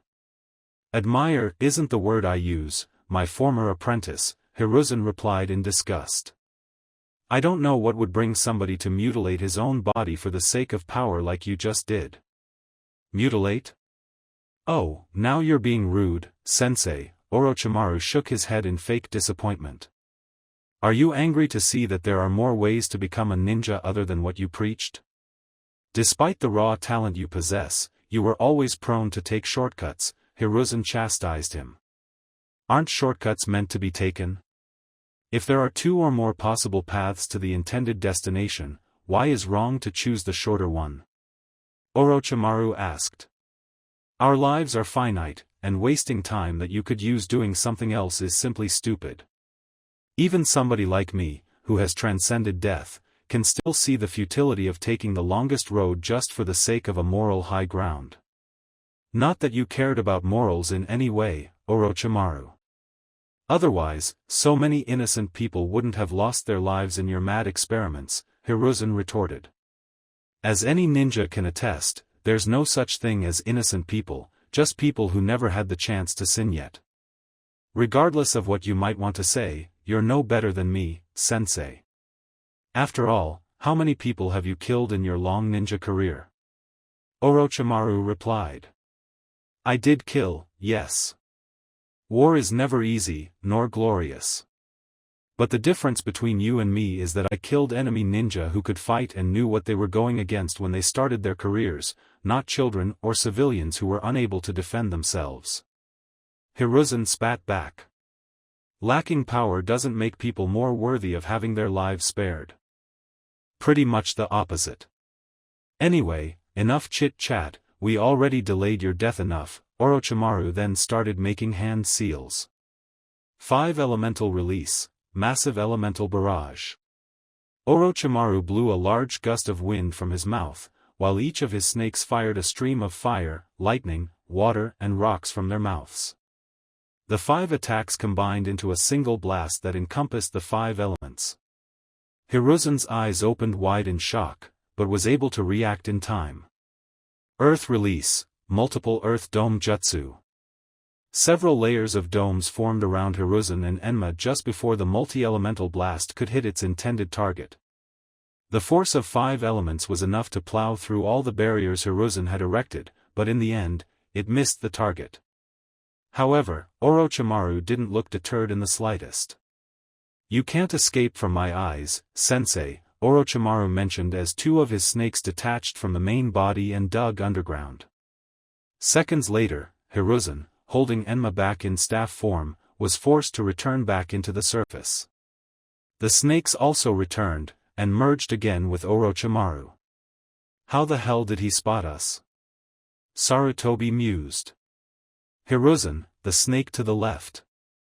It has different eyes than the others," Enma pointed out. Sarutobi realized that his summon was right. While all the snakes had yellow eyes with slitted pupils, like Orochimaru when his Sharingan wasn't active, one of the snakes had pure white eyes. And most distressing, there were multiple tiny veins around them, which would have been almost impossible to see unless you were looking for them. Not only the Sharingan but also the Byakugan. Sarutobi asked in shock. The human skull only has space for 2 eyes. But then again, I've always been known for my inventiveness, Orochimaru mocked, as he shrugged. Don't weep, sensei. The previous owner of these Byakugan doesn't need them anymore. Now sensei, the wise thing to do would be to accept defeat, and at least you'd keep your dignity intact. You can't defeat me. You have no idea what I have become. On the contrary. I'm very aware of what you've become. I did a long time ago. Sarutobi then adopted a fighting stance. So you think you can pose a threat against somebody who wields 2 of the 3 greatest Jujutsu? And you call me prideful, Orochimaru chuckled as he shook his head. I fought against both the Sharingan and Byakugan in the past, and I do know how to deal with them. Sarutobi started to make hand seals. In release, bringer of darkness. The whole battleground was covered by shadows, leaving both combatants in the dark. However, since Sarutobi was a censor, he had some advantage. Very ingenious, sensei, but I'm afraid this will be insufficient, Orochimaru taunted, expecting an answer that never came.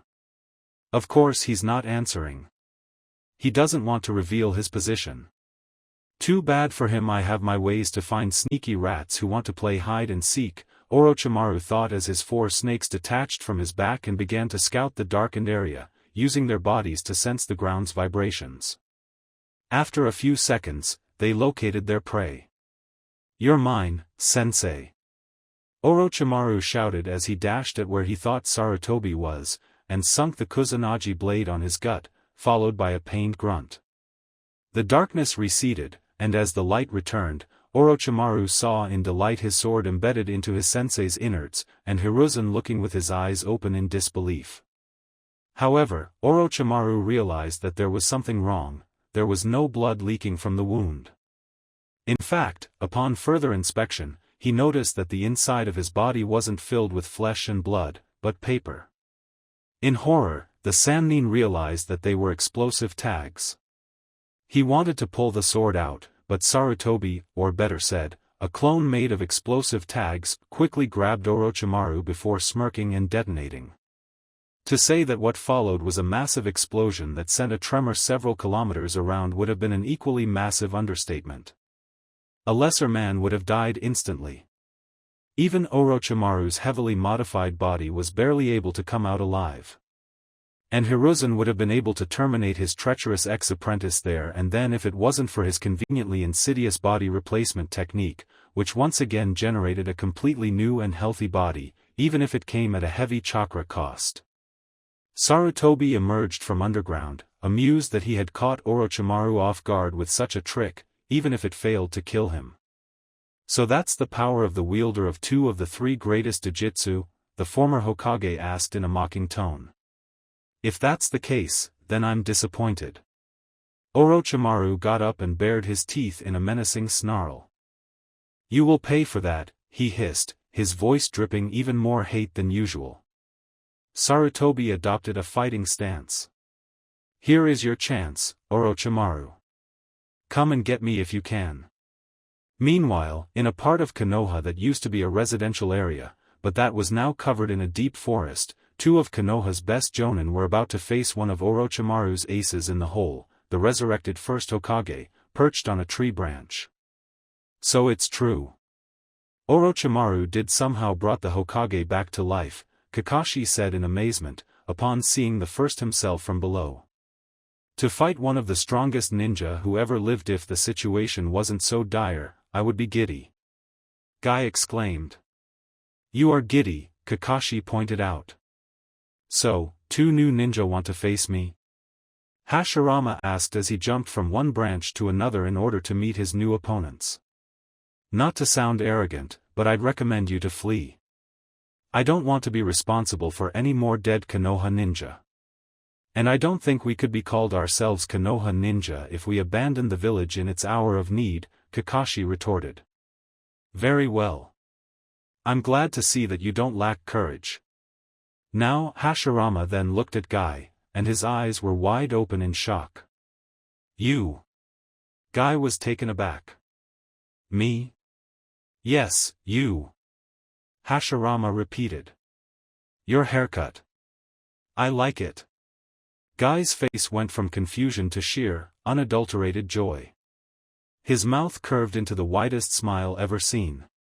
It wasn't a cocky or confident smile which was part of his trademark, nice guy, pose, but a smile of pure happiness. This has to be a joke, Kakashi muttered. You think so? Guy loudly replied. Of course. It reminds me of my youth. Hashirama replied as he gave Guy a thumbs up. The first Hokage thinks that my hair is youthful, Guy repeated in a whisper, as his emotions were too much to handle, and fainted.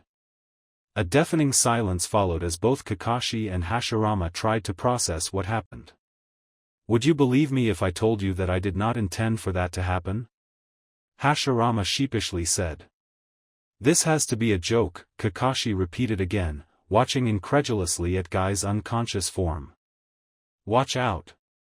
Hashirama called as he began making hand seals. Wood release, wood dragon jutsu.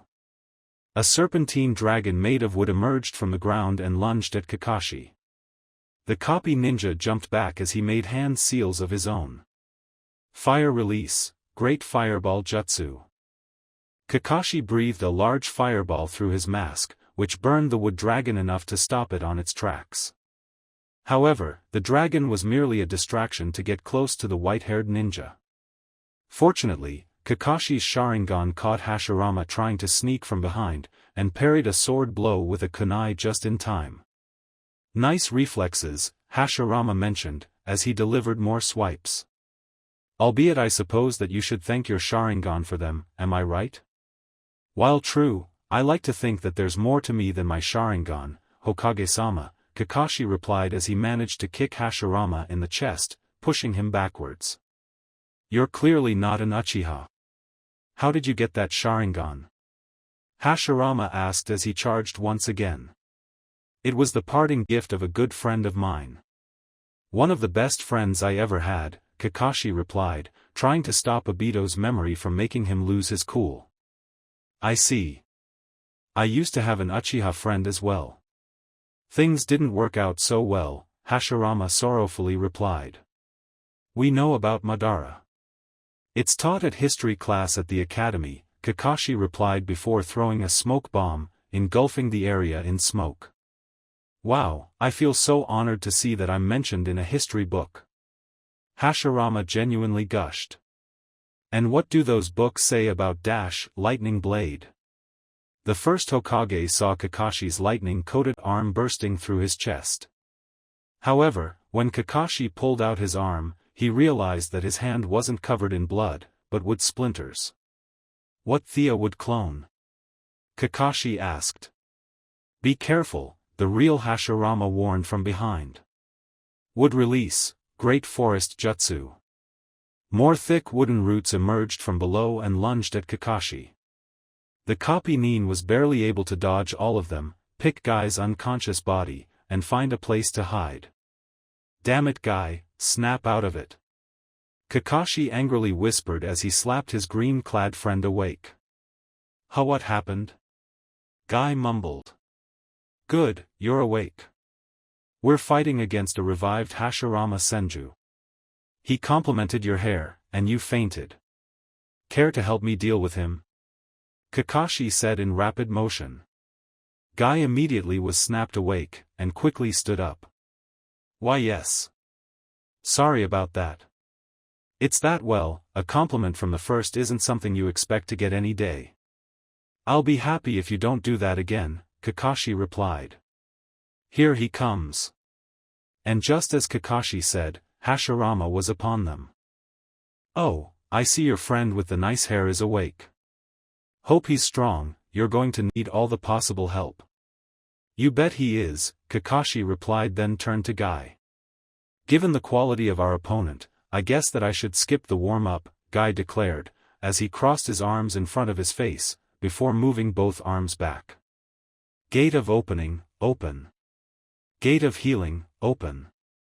Gate of life, open. Gate of pain, open. Gate of limit, open. Gate of view, open. As the gates were released, Guy's body started to emit powerful bursts of chakra, and an intense green aura glowed around his body. His skin turned maroon and his eyes were pure white. Watch out, Guy, you already used the gates when fighting Manda, you don't want to push your body beyond its limits, Kakashi warned. My body is still far from its limit, my rival, don't worry about that. Let's focus on the enemy at hand instead. Guy stated as he faced Hashirama. Very well then, an excited Hashirama replied as he began making hand seals. Wood release, nativity of a world of trees. More wooden roots emerged both from the ground and from the existing trees, aiming at both Konoha ninja. Guy, however, had the perfect answer to that. He dashed at the incoming trees and reared both fists back. Morning Peacock. Guy began to throw punches at the tree branches at such speed that even Kakashi's Sharingan was having a hard time seeing them. The flurry of punches released multiple fireballs in every direction, setting the forest ablaze. Kakashi knew how to capitalize on that. Wind release, great breakthrough.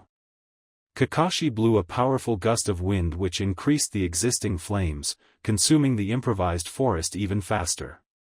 Hashirama watched the display intently. Not bad. Not bad. I wonder if you dash. Hashirama's thoughts were interrupted when Guy suddenly appeared in front of him and kicked him upwards. And somehow, Guy was already waiting for Hashirama up in the sky. Morning Peacock. This time, the storm of blazing punches landed squarely on Hashirama. The last punch sent Hashirama crashing back to the ground, making a crater upon impact. However, that wasn't the end of the beating. The sound of 1,000 birds chirping filled the air as Kakashi dashed towards the downed Hashirama, his hand crackling with electricity. Please let this be the real one and not a clone, Kakashi thought, still a bit bitter for wasting one of his 4 lightning blades on a mere clone. Upon seeing Hashirama, he cancelled his jutsu in time. The wounds caused by Guy's attacks showed some of the first Hokage's innards, and they weren't made of flesh and blood, but dirt and ashes, much to Kakashi's puzzlement. What kind of clone are you? The copy ninja asked, tilting his head. As hard as it is to believe, I'm not a clone, Hashirama replied as he stood up. Ash and dirt began to swirl around his wounds, quickly healing them until he was good as new. This jutsu will restore my body to full health, no matter the power of the attacks you use to harm me. And you're telling us now? Kakashi asked in disbelief. Sorry, I kinda forgot. Hashirama sheepishly apologized. Definitely not how I imagined the god of ninja, Kakashi thought as his sweat dropped. Kakashi, what are we going to do? Should I open more gates? Guy asked, panting a bit. The backlash of the gates was starting to become evident. No. You heard him, the power of our jutsu is irrelevant. Let's try to fight him smart and save our chakra until we find a way to permanently kill him, Kakashi suggested. The best course of action would be to find Orochimaru and force him to undo the jutsu, Hashirama suggested. But I'm afraid that I won't let you go like that. In that case, then maybe I can be of assistance, a female voice said as somebody else landed besides Kakashi and Guy. Tsunade-sama. Guy said in surprise. Tsunade, the first repeated in shock. Tsuna, is that you? Tsunade looked at the resurrected form of her beloved grandfather with sad eyes. Yes. It's me, grandfather. Pity that we won't be able to enjoy this re-encounter as much as we could. You grew a lot, Tsuna. Hashirama's eyes then rested on her breasts. In some ways, much more than I would have preferred. Tsunade frowned, but decided to ignore that comment. Unless Orochimaru explicitly ordered you to kill these two in particular, I'm the biggest threat now, so you'll have to fight me, Tsunade stated as she took a step forward, then looked at Kakashi and Guy. You two, go help somewhere else. Find Orochimaru if you can. Yes, Tsunade-sama, both men said at the same time before leaping away. You were barely a genin when I died, Hashirama mentioned, his voice full of excitement. I want to know how strong you've gotten over the years, Tsuna. Tsunade smirked. I'm sure you won't be disappointed. First the Nine Tails attack, then my clan's uprising, and now this. Shisui shouted in frustration as he dispatched an Oto ninja. Do all villages go through this crap on a regular basis, or is it just us? Look at that, Shisui the teleporter. Orochimaru-sama will be very happy if I bring him your remaining eye, an Oto ninja stated. Judging by his uniform, he appeared to be an officer. Look at that, a random, nameless Oto ninja that's destined to die by my blade just like the 14 others who tried to pull the same stunt on me, Shisui sarcastically replied. Can we make this quick? I promised my girlfriend we'd go looking for cribs this afternoon. You want it quick? Then so be it, the Oto ninja stated. He then started to grow in size, as well as becoming more muscular. As his clothes ripped apart, Shisui could see that his skin was becoming a brownish gray. An additional pair of arms grew under the first ones. Now you're going to feel the power of Orochimaru's cursed seal. You feel the power of my Tanto. Shisui retorted, suddenly appeared from behind as he slashed the mutated ninja's back, but it didn't produce any wound. In fact, it felt like trying to slash very hard leather. The hell? The four-armed ninja capitalized on Shisui's surprise by giving him a backhanded smack with such force that sent the oldest Uchiha flying several meters, until he crashed against a wall. Ugh! Shisui groaned as he painfully got up, but had no time to wallow in pain as the mutated ninja leaped at him, his upper arms raised ready to deliver a double axe handle. Shit! Making a hand seal, Shisui's body flickered away a couple seconds before the four-armed Oto ninja smashed the spot, making a loud noise and raising a cloud of dust. When the dust dispelled, the Oto ninja was there, giving Shisui a sharp-toothed evil grin. What's up, Uchiha? Can't keep up with me, the mutated ninja taunted. Shisui crossed his arms confidently. Actually, I already won. The four-armed man snarled. You certainly are confident, one-eyed scum. Let's see what do you say after, hey, what the hell? Much to the cursed seal ninja's shock, a pit of tar formed at his feet, and he quickly started to sink. He tried to get out, but the more he moved, the faster he sank. No, no. Don't let me die. Please, I beg you, save me, the Oto ninja pleaded as he sank completely before everything turned into darkness. Little did he know that Shisui had placed him in a genjutsu, and everything that happened did so in his mind. However, the shock was enough to knock him unconscious, and his cursed seal receded. Your skin might be impenetrable, but your mind, not so much, Shisui declared, even if his enemy could never hear him. At that moment, a small crow came down from the sky, and the oldest Uchiha extended an arm so the bird could land on it. Shisui-san, my clones are watching over all of Konoha, and I've identified several spots where you could help the most, the crow informed. Shisui nodded. Thank you, Kuroke-sama. Tell me which one is the closest. Actually, I believe that there's something else you should do first. Itachi-san is fighting against an enemy that might be too much for him, the crow boss clone told him. Shisui was taken aback. What? What kind of enemy is too much for Itachi? Orochimaru himself? This may be hard to believe, but it seems to be Tobirama Senju, Kuroke's replied. Shisui's confusion grew by the minute. The second Hokage? That can't be right. But it is, the bird insisted. And he's not the only one.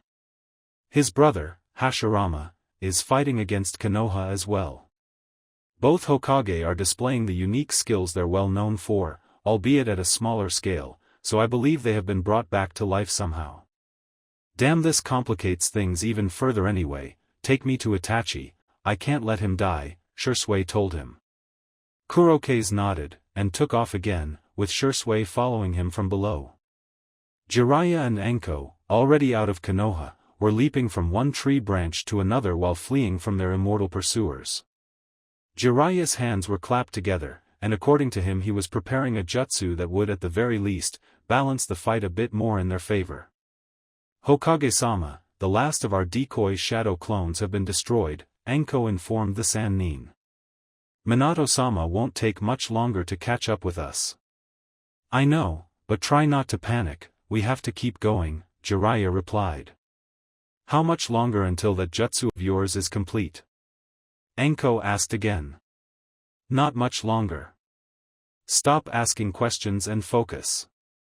Let's keep going for a little longer, and I'll be able to do it, Jiraiya replied. They continued moving forwards, with Anko looking backwards from time to time, each time growing more and more antsy. He was now regretting not listening to Jiraiya when he told her to leave. Not only was she away from the fight with Orochimaru, but now she was trapped in a fight against one of Konoha's most powerful ninja who on top of that was immortal as well. Anko's eyes grew in horror as she caught sight of a yellow blur moving through the trees, following a red blur not too late afterwards. Hokage-sama, is that jutsu ready? They're already here. Anko called in panic. Just a little longer.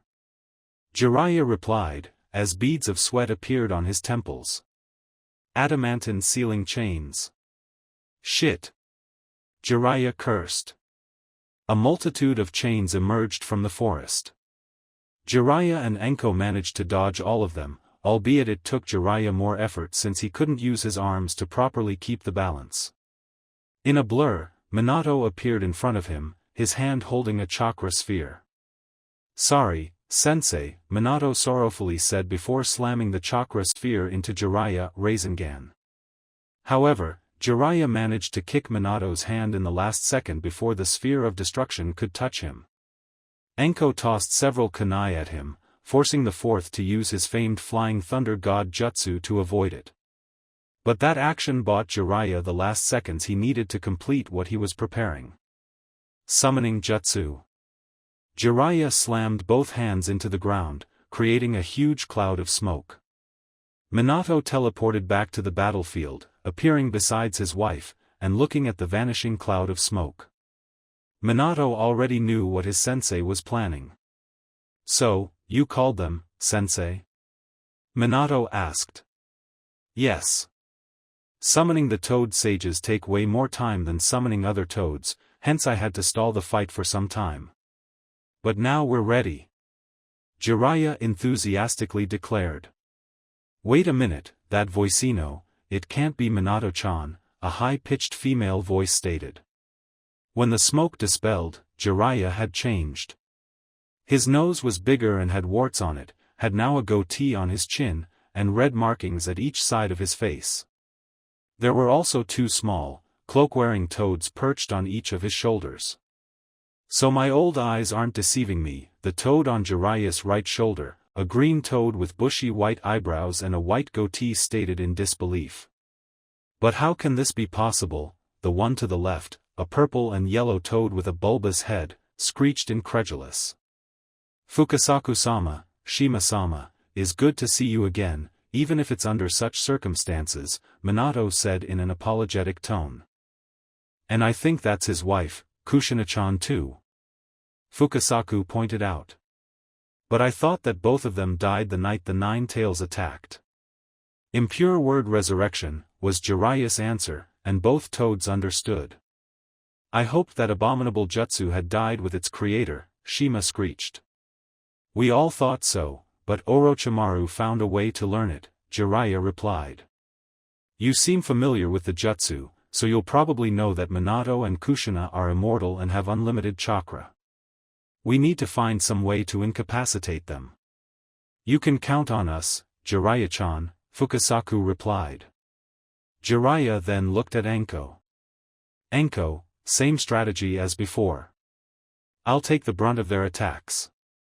You stay back, cover me, and capitalize every opening you see. Anko nodded. Understood, Hokage-sama. All present slipped into battle stances. The real duel of the Hokage was about to begin. Konoha Academy. When Naruto and Hinata arrived to the academy, their hearts skipped a beat.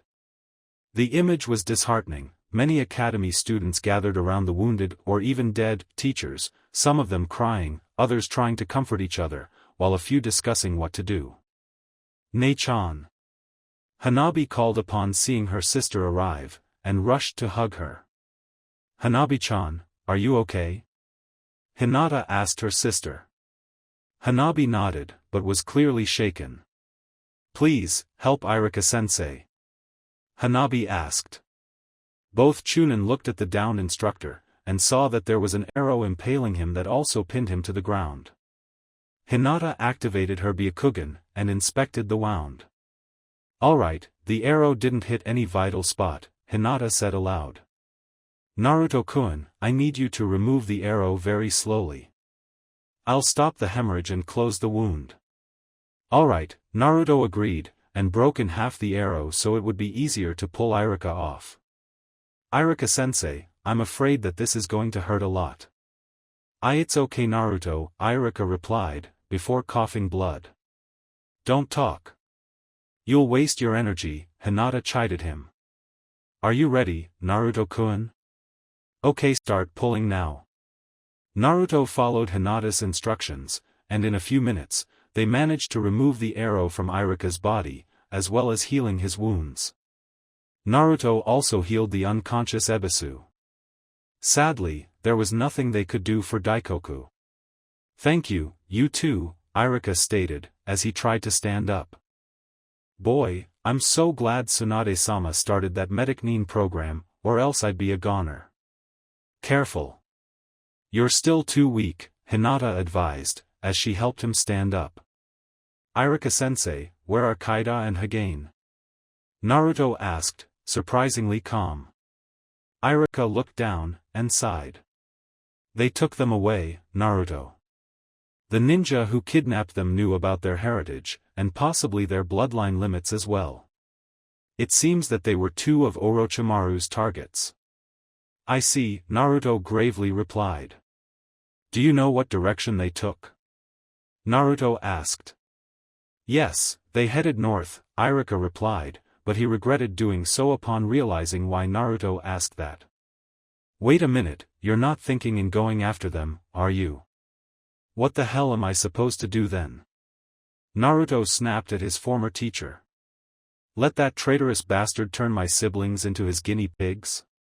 I'd die before letting that happen." "Naruto, those ninja are very strong. I don't think you'll have a chance against them," Irika said. "Maybe not, but I don't have to do it alone." Naruto then made his most used hand seal. Shadow Clone Jutsu. 20 clones appeared besides Naruto. "You three, escort the children to the bunkers, and take Irika-sensei and Ebisu-sensei to the hospital. Everybody else gather the rest." The clones nodded, and left to carry their tasks. Irika, however, wasn't done. "Naruto, I can't let you do this. What happened was tragic, but what you want to do is suicide. I forbid you to go after them." Irika shouted, before coughing. "You forbid me?" Naruto mockingly asked. "In case you didn't notice, you're no longer my superior. We're both Chunin now. Now you should let my clones carry you to the hospital before your wounds reopen." Irika sighed in defeat. "Very well then. There's nothing I can do to convince you to drop this madness. However, be careful out there, Naruto." "I will." Naruto then looked at Hinata. "Hinata-heim, come on. We have to rescue my siblings." "Yes." Hinata replied. And both Naruto and Hinata headed north, in pursuit of the Senju twins' kidnappers. Thanks for watching. If you enjoyed this video, smash that like button and subscribe for more content. Support the original author by clicking their profile link in the pinned comment of the first video of this series. They deserve the love. Want early access and exclusive content? Join my Patreon community, link below. Your support fuels these videos. Drop a comment with your thoughts, and I'll catch you in the next video. Stay entertained. Stay safe.